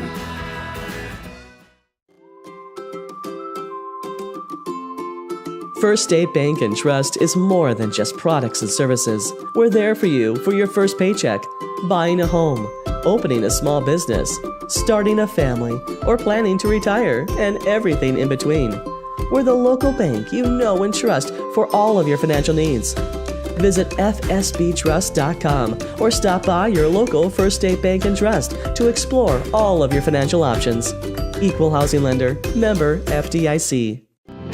First State Community Bank has been named the #1 bank in Missouri by Forbes, and we think they might be onto something. When it comes to banking, we've always said that people should come first, and we hold true to that idea. Opening an account has never been easier. You can even do it online. We want our community to thrive, and that's why we put it in our name. So come bank with the certified best at First State Community Bank, serving our community because it's who we are. Juju Promotions in New Madrid is your one-stop shop for all your personalized merchandise. Whether it's screen printing, embroidery, promotional products, heat presses, or decals, we've got something that will suit your needs. So you, your school, or your business will always be looking its best. There's tons to see, from apparel to accessories. So what are you waiting for? Stop into Juju Promotions today in New Madrid, Missouri. And don't forget to like us on Facebook.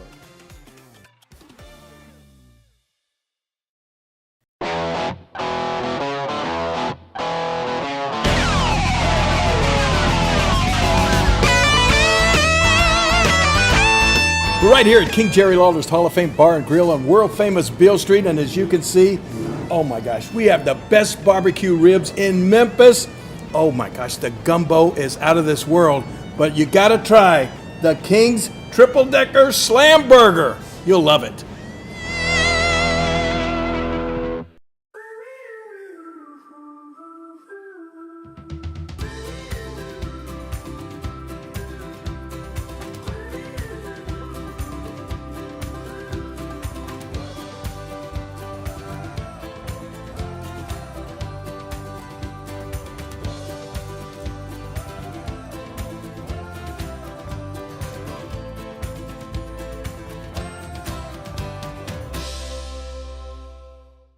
Mathis Funeral Home of Dexter and Bernie strives to provide their community with the accommodations and services needed to relieve your family during times of loss. For more information, give them a call and see how Mathis Funeral Home can help meet your expectations in celebrating your loved ones.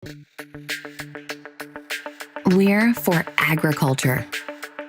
For growers, doers, whatever it takers. We're for doing things with purpose. We're for the little guy with big guy dreams. We're for agriculture. We're for you. Nutrien Ag Solutions, leading the field. The best fall tradition in Northeast Arkansas is back, Pumpkin Hollow. Make sure to try out all the exciting things that Pumpkin Hollow has to offer. Get in the action on the breathtaking zip lines. Get up close and personal with the friendly farm animals. Get lost in the enormous corn maze. Get your thrills at the scariest haunted attractions in Northeast Arkansas. And don't forget to pick out the perfect pumpkin or fall decoration to take home and enjoy. Only at Pumpkin Hollow, the fall tradition for the entire family. In a very short period of time, we've experienced amazing growth and success at Southeast Orthopedics and Sports Medicine. And through it all, we've had only one goal: to get you back to life. And when things get better, when you feel better, we'll be right here to cheer you on. Southeast Orthopedics and Sports Medicine, always by your side. For over 100 years, Stoneville Cotton has helped farmers stay strong and win their growing seasons, delivering protection against key weeds and insects to maximize their yield potential. For more information, visit our website, Stoneville Cotton, own the early.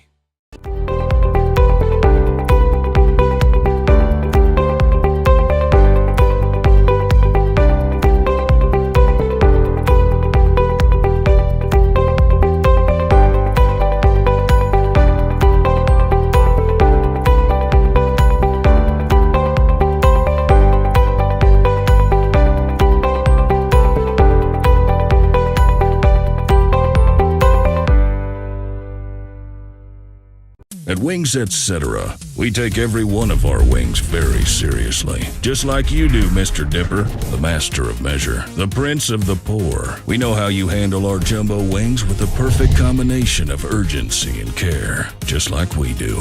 Your hunger fuels our hunger to rapidly remove the hangry fire in your belly by dousing it with some cool liquid lightning and our thunderous award-winning jumbo wings. Your hangry is always welcome at Wings Etc.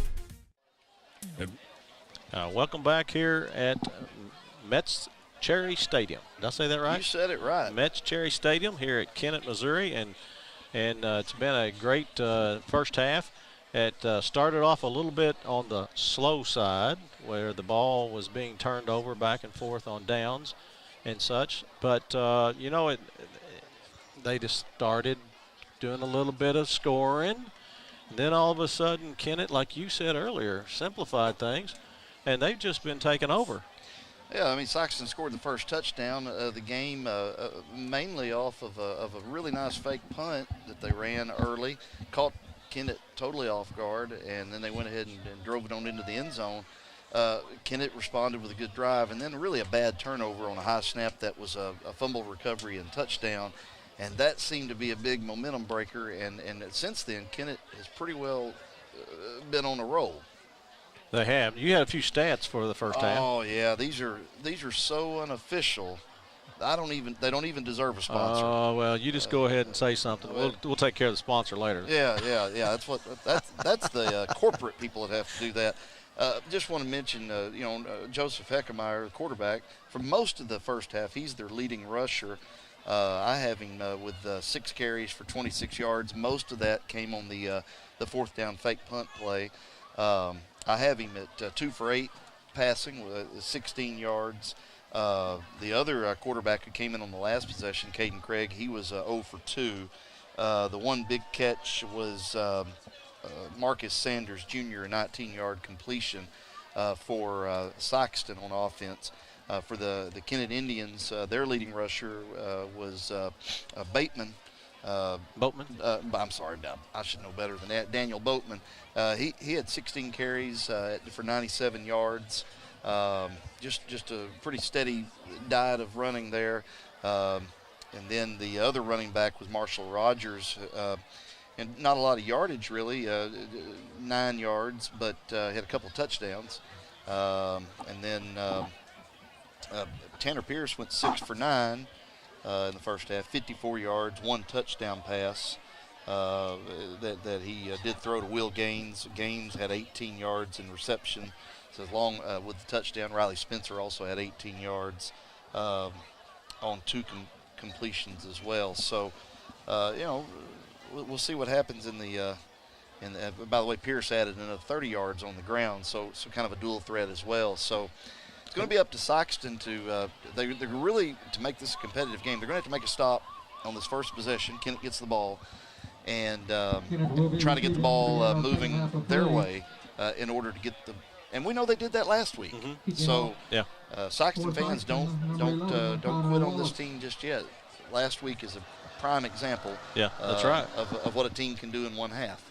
Let's before we get to the kickoff, let's make mention for the Farm Credit Southeast Missouri offers a variety of loan products and options to finance full-time farmers, part-time farmers, agribusinesses, rural homeowners, and rural America.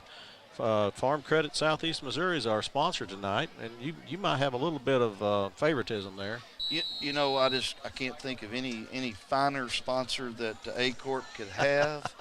If I've got any Farm Credit customers listening or co-workers listening, we're all for the green. And here is the kickoff, and it's going to be a pooch kick handled by Jack Morrison, and he goes straight down. Good play by Morrison.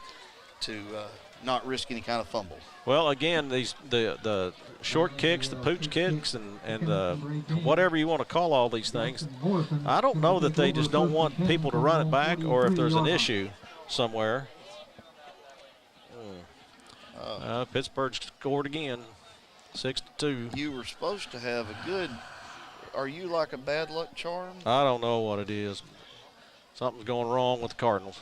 Anyway, we're back to the Kennett Indians and the Sikeston Bulldogs. All right, Kennett starts on their own 43-yard line, 1st and 10 here in the second half, leading by a score of 30-7. And the give is to Pierce, and his give to is that Boat? That's Bowman. That's Bowman. He is gone. What a run for Bowman! 57 yards. He changed directions. It was designed to go to the right like it always has been, but he diverted to the left and caught everybody by surprise. Yeah, that was just a really sharp cut that he made, and once he put the foot on the gas, nobody was catching him, and that has to be a dagger for the Bulldogs, they had to be looking for a stop there, and clearly didn't get it. One play, 57-yard touchdown. And now it's 36-7. Now Parker has thrown one and rushed for one. I don't know what more he can do on these 2-point conversions. He is going to get the snap, and he's the only one in the backfield. Well, let's just let him figure it. He's going left. Watch him. He's going to get it and go left. Here comes a end around, and Pierce is going to take it. He's going to make it barely. No, they say he went down. Conversion is no good. So it was an end around with Pierce, and the people from the Bulldogs stayed at home, and they were able to cancel that 2-point conversion. And so here we go in the, this second half has started off just like gangbusters, and the Indians followed suit with what they were doing at the end of the first half. So they have a score of 36-7. And we'll take a 30-second break and be right back. We're for agriculture. For growers, doers, whatever it takers. We're for doing things with purpose. We're for the little guy with big guy dreams. We're for agriculture. We're for you. Nutrien Ag Solutions. Leading the field.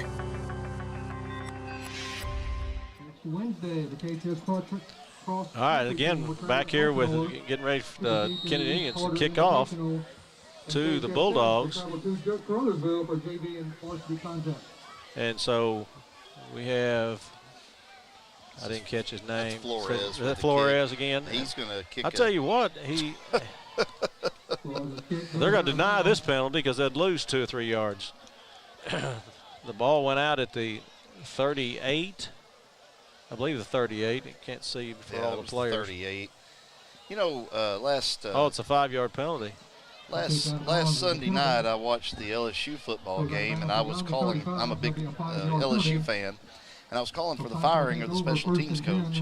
You were calling for the firing of the special teams coach. Yeah. Two block kicks and 2 muff punts. Oh my. And so far, special teams has been an issue here all the way around for both teams. I'm not calling for a firing. No. There's probably tenure involved somewhere. Right. The ball spotted now at the 43 because it's a 5-yard penalty. And that's still Caden Craig. But the handoff is up the middle. That 33. Is Owen Neal.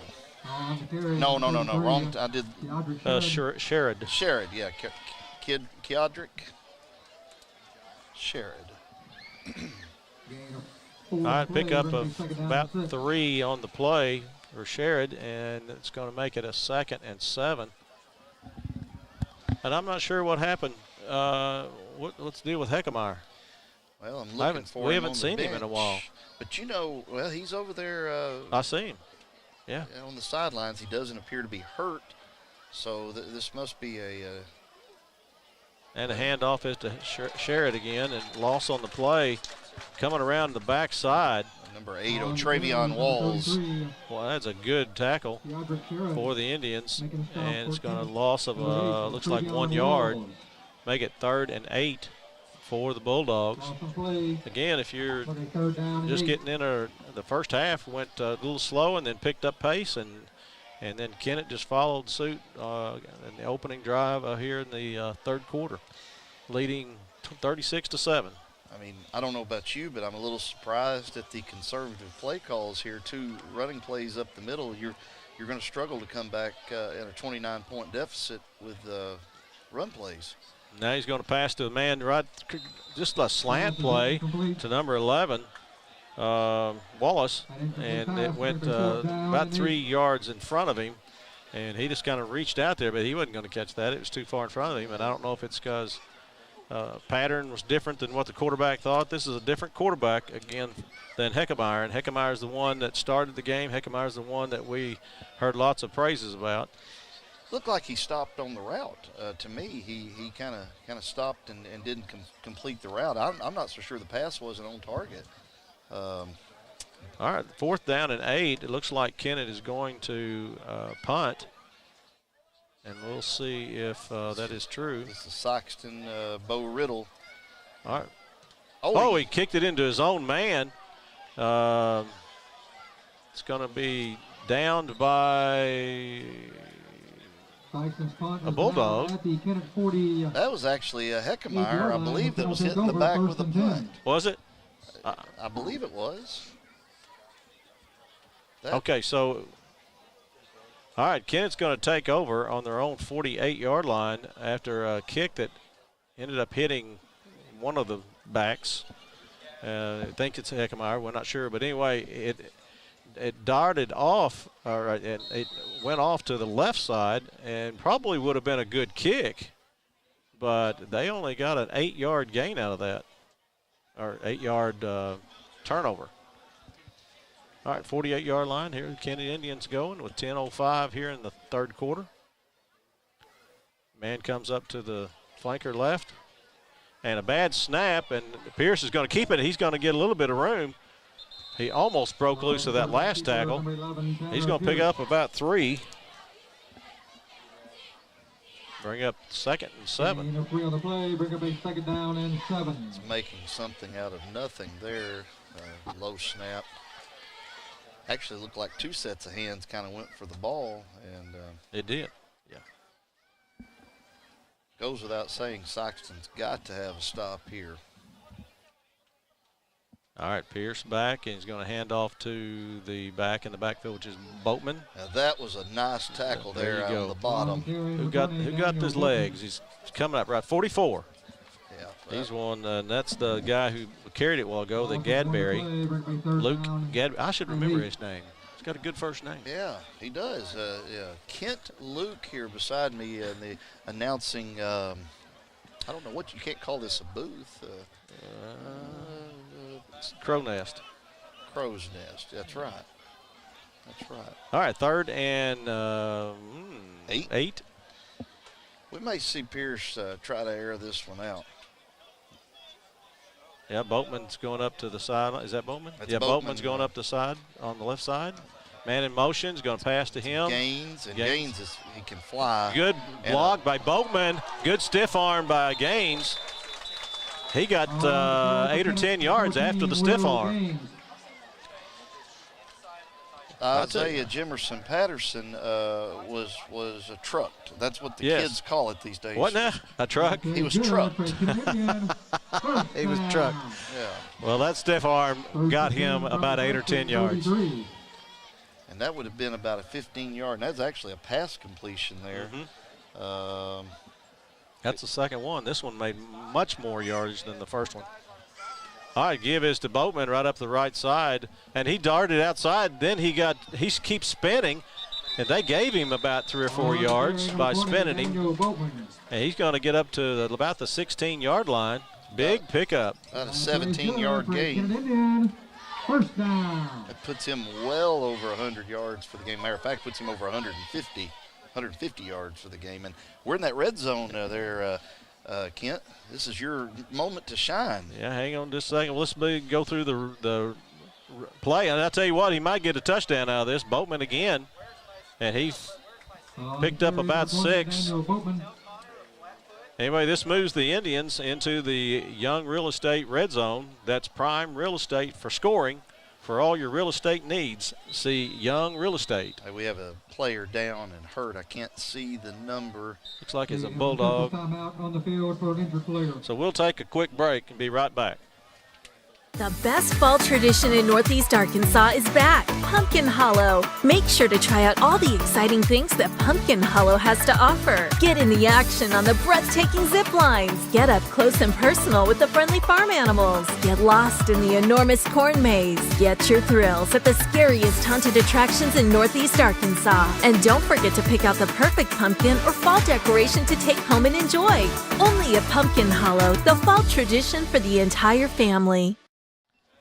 All right, here we are with Kennett Indians leading the Sikeston Bulldogs 36-7, and we are in the third quarter with 7 minutes and 36 seconds remaining.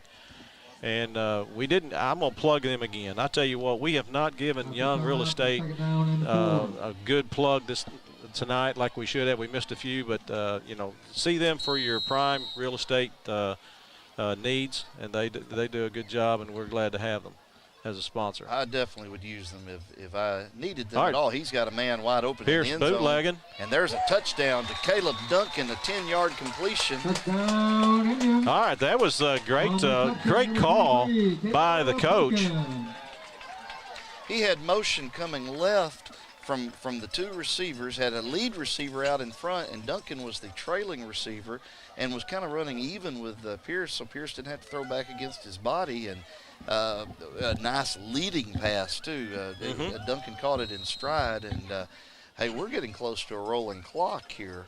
We are. Kent, so I want to give Andrew Webb, the head coach, a good plug on this. Now, I don't know who the offensive coordinator is. Andrew Webster. Webster. I said Webb, I'm sorry. Yeah, and Webster. That was a good call. Now we got the big tank going to do another end around. He's going to maybe pass. Pierce. Yeah, now he's got a man open. He's got 2 men open. Yeah. And that one goes to – who's that? I can't see the number. That's a long ways over there. Oh, my old eyes. That's Will Gaines. Is that Gaines? Okay, on the receiving end of that 2-point conversion. That's going to bring the score 44-7, and we'll take a 30-second break. Be right back. In a very short period of time, we've experienced amazing growth and success at Southeast Orthopedics and Sports Medicine. And through it all, we've had only one goal: to get you back to life. And when things get better, when you feel better, we'll be right here to cheer you on. Southeast Orthopedics and Sports Medicine, always by your side. Welcome back again. Again, the Kennett Indians are leading 44-7 over the Sikeston Bulldogs here on Friday night. Next Friday night, A-Court Media will be traveling to Dexter again, and where the Dexter homecoming, and they'll be taking on the East Prairie Eagles, and that'll be an exciting night for the Dexter team for homecoming. And some people like homecoming, some people don't. All right, here goes the kick, and it's a decent kick this time. Now it's down inside the 15. And that's number 9 for Sykeston, picking it all the way to the left side. He's running around. He's got one man to beat, and he got covered up by some men behind him. That's Aaron Williams. That's a 25-yard return from the 14 to the 39. After return, we have an official timeout. A good runner there. So he did a good job and had some good blocking in front of him. And maybe Sykeston can take that momentum and do something with it now. And maybe this is why we haven't seen deep kicks. I mean, we saw a pretty good return there, and as it is, it may be just a few yards difference from the little pooch kicks or the out-of-bounds kicks. So maybe both teams are deciding they would just soon take their medicine and maybe not give up the really big play. Yes, I believe you're right. And wait a minute, 44 minus 7. That's 37, but you were in education. Yeah, but I think the running clock starts at 35. It does. So we don't have a running. Oh, it's a timeout. Okay, okay. I didn't realize they took a timeout. I am sorry. We usually go to a sponsor, so I'm going to go ahead and say something about Farm Credit Southeast Missouri. I wished you would. You think that'd be a good idea? Yeah. Farm Credit Southeast Missouri offers a variety of loan products and options to finance full-time farmers, part-time farmers, agribusinesses, rural homeowners, and rural America. You know, Kent, I have this is my first experience with you, but how has CBS not picked you up? No, you're just exaggerating. Sorry. Well, there's Fox. No. Here we go. And they got a jump from the Indians, and that's going to give 5 yards to the Bulldogs. So it'll be 1st and 5 instead of 1st and 10. You know, it's a little early to say, but people in Southeast Missouri might be looking at this and saying the Indians are putting together what could be a statement win here over what I would have thought was a little bit more improved Sykeston team. But Kennett has really dominated after the first touchdown. Okay, that runner was, see him come out of the bottom. I think that was Sherrod. Yeah, I believe so. But he spun and was able to pick up an extra couple of yards for a 1st and 10. And so that's going to make it the 49, their own 49-yard line. That's a pretty powerful run up the middle. And that's still Caden Craig in at quarterback. I would expect Sherrod, and that's 21 on the carry that time, and that's Trez Clark. Picked up 4. Tough yards. I just don't understand why you have 21, Trez Clark. a Heckemeyer on the sidelines, and wasn't that he was doing anything really horrible or anything. But Craig is not a Heckemeyer, but he has not done any shabby work either. So, well, if you're looking for a change of pace, but if you're going to hand it off up the middle, I'm not quite following that strategy. Yeah, Sherrod on the carry. He's going to be pushed back by the Indians finally after a pickup of about 3 on the play.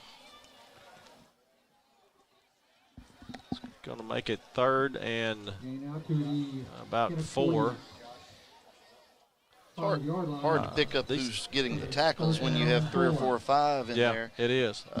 We could mention some of these defensive linemen. They've done a really nice job stuffing the run. And Sykeston has had some difficulty running against this Indian defense. I ain't going to talk about it. St. Louis lost. Well, it's all right. Yeah. They have to lose every once in a while. Yep. Okay, here we go. Bulldogs going to give to Sherrod. Nope, that's 44. Gadberry. He gets a couple. This Indian defense is trying to hold them to about 1 or 2, 3 yards at the most. Going to bring up a 4th and 3 for the Bulldogs. Yeah, the interior lineman, nose tackle there, Kevin Thompson.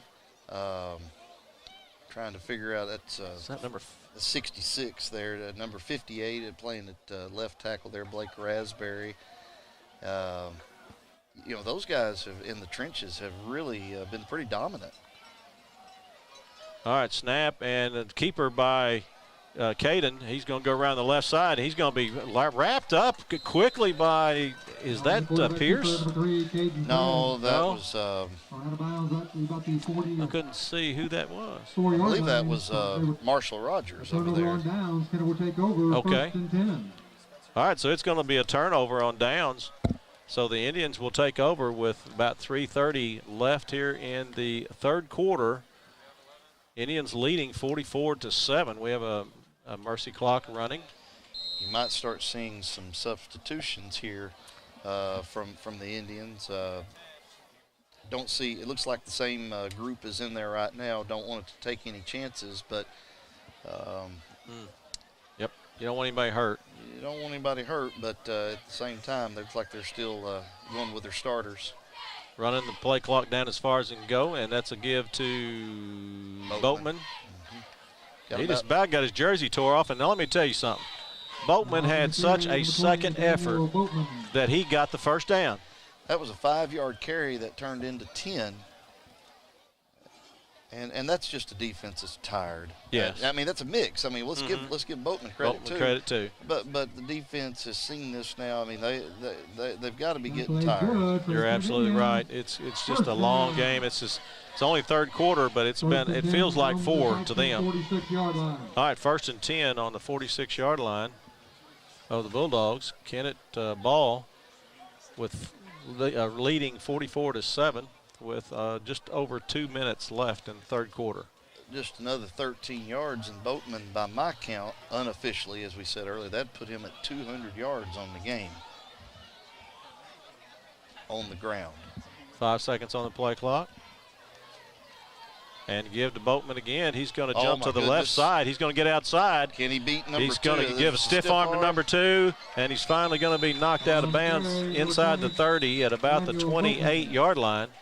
That's a 19, 18-yard gain there, and that will put him over 200 yards. What a stiff arm. He did really well and then shucked him a little bit, but the guy still came back at him and pushed him out, and he had the sideline to help him out. And let's think about that for a minute.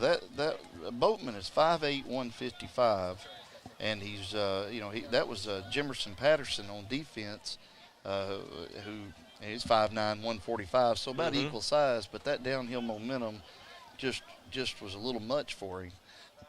Give Jimerson Patterson credit though; he stayed with him. Yep. And made the play, and that says a lot about what kind of player he is. 7 on the play clock. Pierce getting ready to call the snap. And the snap give to Boatman. He's going to jump to the right side. Now the guy came in and squeezed that hole tight. That was a good tackle there. That was Rashid, that Abu Kudiye. Okay. It seems like he's made 4 or 5 standout plays. He has. He's done real well on the Bulldogs. We have less than or about 35 seconds left. Be one more play in this quarter. Yep. Again, we have a mercy clock running, 44-7 in favor of the Indians. And bad snap or over the head, and Pierce is going to turn a big loss into a smaller loss, I should say. Yeah, about a 5-yard loss there to finish out the third quarter. So that'll be the end of the third quarter. It's 3rd down and 9 for the Indians, and we'll come back at the fourth quarter with the finish of this game. Score, Kennett 44.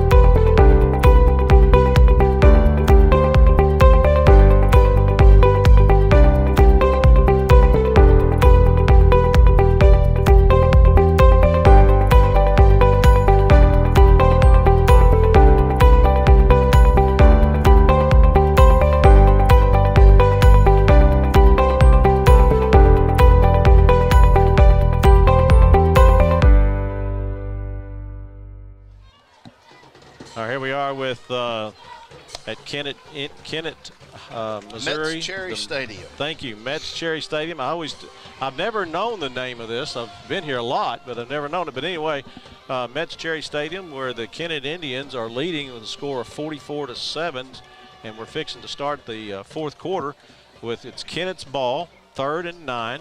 And next week we're going to be A-Corp. Media is going to be traveling back to Dexter at the homecoming where they'll be taking on the East Prairie Eagles, and that'll be a fun night. And then Sykeston is going to be traveling to wrong schedule. Going to go to Farmington. That'll be a tough game. Yeah, Farmington's always solid. And Kennett will be traveling to Caruthersville, and we talked about that earlier. You kind of call it the Highway 412 rivalries down here. There you go. All right, 1st down for the Indians. And we're in that moves the Indians into the Young Real Estate Red Zone. That's prime real estate for scoring. For all your real estate needs, see Young Real Estate. Happy to have them as a sponsor. All right, Indians 1st and 10 just inside the 15 at about the 14-yard line. And Indians using that play clock well, trying to run it down.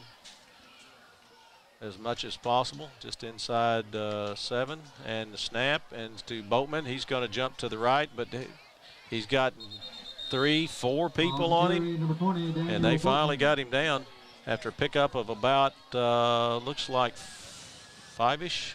Yeah, he kind of looked like a pinball in there that time. Yeah. Bang, bang, bang, and Second down and 6. looks like 4 they gave him, 4. So 2nd and 6. But, you know, he's got a lot of wear on that body. That's why he's coming out and getting his rest. probably the last we've seen of him tonight. It may be. Maybe. And you got a guy coming in, and Rogers, who's had a couple of touchdowns, one defensive, one offensive, and 5 seconds on the play clock. Don't know what Pierce is waiting on. There he is. Okay. All right. Parker going to go right up the middle, and he's finally pushed back. That's Rogers. Rogers. What did I say, Parker? Parker, you're getting excited. You're getting ready for that 2-point play. That's it. Yeah. I like that Parker in the end zone there. Refrigerator Perry, Parker. All right, bring up 3rd and about 3. You know, I've learned a little bit about you. You're the kind of guy who does all these ingenious things. Looks like to me you need to be kind of getting with Kennett and maybe coming up with a T-shirt here. This Refrigerator Perry Parker shirt. There you go. We got a guy limping off over here. Okay. I can't see his number, but he's he's really like favoring a leg there. Yeah, Bulldog being helped off the field by the coaching staff. Sure hate to see that. Yeah. You know, in a 44-7 game, anytime you watch a kid go off the field, you feel for him. All right. Pierce in the pistol, and that's to give to number 7. He's in for the touchdown on about maybe an 8-yard touchdown. Marshall Rogers. For Rogers. He almost didn't get touched. But that'll bring the score 50-7, and we'll see if they're going to go for 2. It looks like. Do they not have a kicker? I just wondered. I can tell you last week that your friend Parker. He was kicking some extra points, but I guess this week they've decided to forego that, and so they're running the 2-point conversions. All right, Parker back there. He's got 2 men with him. And he's just going to take it himself. Bang, bang, I tell you bang. what. He's just, how are you going to stop him? Well, they didn't. The end zone line stopped him. Yep, exactly. And because he didn't exert any more effort than what he had to. He got just past it and quit. Yep. I understand. That's a 2-point conversion. Brings the score 52-7 in favor of the Indians. We'll take a quick break and be right back. At Wings Etc., we take every one of our wings very seriously. Just like you do, Mr. Dipper, the master of measure, the prince of the poor. We know how you handle our jumbo wings with the perfect combination of urgency and care, just like we do. Your hunger fuels our hunger to rapidly remove the hangry fire in your belly by dousing it with some cool liquid lightning and our thunderous award-winning jumbo wings. Your hangry is always welcome at Wings Etc. Welcome back to Friday Night Football. It's we're live on the A-Corp Media Network, and we just appreciate everything that they do to bring this to the communities. They do a great job putting forth video, audio, and they even have Rugrats like us on here. Well, I hope I wasn't on TV just then. I was sticking my tongue out there. One of the smallest Indian fans. I hope you did. Yeah. All right, Kennett fixing to kick off. This is number 40, is it? 42. 42 on the kickoff, and received on the 30-yard line is number 13 for the Sikeston Bulldogs, and that's Colton Parker on the carry. He got about a 6-yard return. It was Austin Gaddis with the kick, and pretty amazing hair. Oh, is it? I don't know if you happen to see it there out the helmet there, but oh yeah, okay, pretty amazing. There you go. I think he's 5'11", 155, but I don't know how much of that's hair. Okay, looks like we're going to take a timeout on the field, so we'll take a break and be right back. I didn't realize I was calling timeout. It takes a lot to make a home, and no one knows that better than WW Wood. It takes a plan and a steady hand to start the process. The knowledge and know-how to make those necessary cuts. Craftsmanship to shape out an idea, and the artistry to add in the fine details and final touches. Our employees are right there with you, bringing it all together to make a quality and custom product that makes your home uniquely yours. So thank you for allowing WW Wood to make your house feel like a home. Here at Metz Cherry Stadium in Kennett, Missouri, where the Kennett Indians are up 52-7 over the Sikeston Bulldogs. And just had a timeout. We're going back in, and the Bulldogs will be 1st and 10 from their own 36-yard line. I'll give a quick shout out to State Senator Jason Bean is enjoying the game on A-Court Media tonight. He wanted to wish both teams a successful season, and he says he's really enjoying the game. I saw that from here. That was a face mask. Did you see that? It was pretty obvious that it was face mask on number 22, I believe it was. No, there's not a 22. Well, there's not. Yeah, I don't know who that is. I don't know who he is. He's got a 22 on his jersey. We just don't know who it is. It's incognito. That was Keodrick Sherrod who was assaulted there on that play. So they'll mark off the penalty. That'll bring a 1st and 10 for the Bulldogs across the mid-stripe in about the 41-yard line of the Indians. When you see that much laundry on the field, you pretty well know that you've been caught. Yep. But they don't know who he was. Well, that's a trick play. The Indians worked that one up. All right, here we got give to Sherrod, and he's got a penalty on the play, but he's going to bounce out to the right side. He's got a lot of room.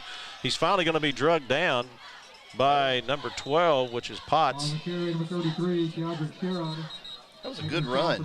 Very good run. Let's see what the penalty's for. It may bring it all back. Illegal block below the waist.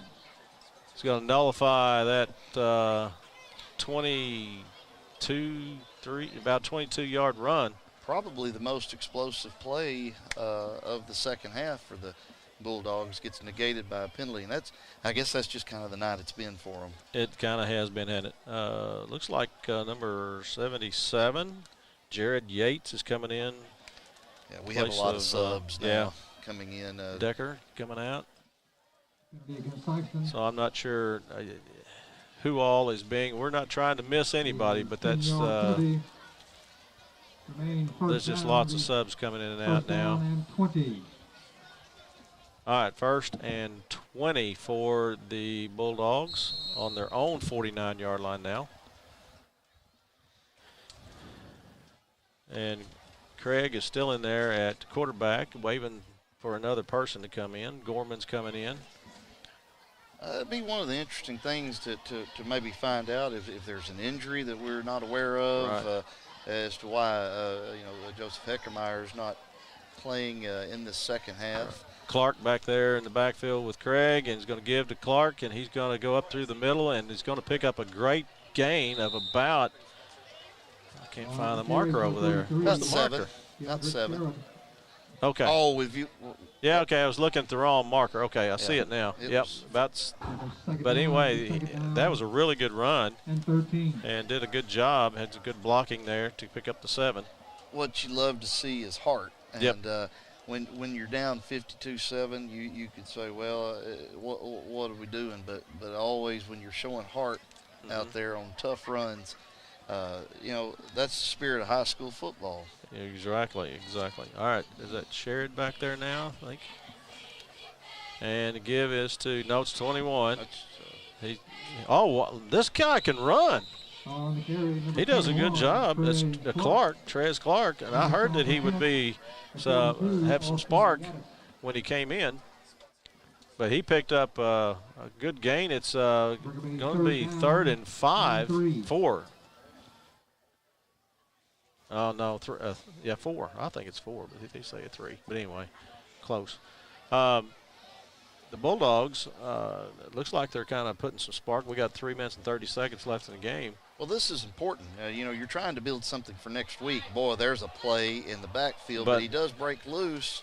And he's still going. Look at him running, breaking tackles. This number 21. That's Trez Carry, number 21. Clark. Yeah, Clark. Trez Clark is, I know there's some subs, but, you know, he's got some feet. He's going to bring up, or that's a first down, so he's going to be in the red zone. So the Bulldogs are in the Young Real Estate red zone. That's prime real estate for scoring. For all your real estate needs, see Young Real Estate. Ball's inside the 20 at the 19-yard line. McLean had a chance, Silas McLean had a chance to make a real big play, but that was pretty strong running, and he got through the tackle. Adkins on the carry. He got locked up, I mean, just almost soon as he got the ball, but he didn't go anywhere. Who was that at the bottom of that pile? Number 32, Jackson Snyder. So some of these boys are getting a chance to shine here for Kennett at the end of this game that don't see a lot of playing time. They put in the work at practice. Mm-hmm. Yep. Again, Indians leading 52-7 with 2 minutes left here in the fourth quarter. Back there is Adkins again with Craig. I think you're going to see a pass play here. And they do have a man open. And that's he had it in his hand and just looked like he almost tossed it up again, but just in and out of his hands it looks like. That was Trey Gorman, the receiver, and he just kind of looked like he wasn't ready for the pass, but the pass was right there on the money, by Caden Craig. Third down and 11 for the Bulldogs on about the 20-yard line of the Indians. 1:25 seconds left in the game. Again, the Indians leading 52-7. If you've noticed, number 78, Tristan Robinson, 6'1", 350. And he is about to he got loose. Almost got loose anyway. Lost his helmet there, but that's pretty tough running there. Well, and he has to come out for a play with the loss of a helmet, so somebody will come back and replace him. Number 21, which is Clark. That's not changing much up. I tell you what, they're both got some legs. 4th and 10, so this is pretty well it. Will they take a chance and go to the end zone? We'll see what happens. 45 seconds left in the game. This may be their last play if they don't get a first down.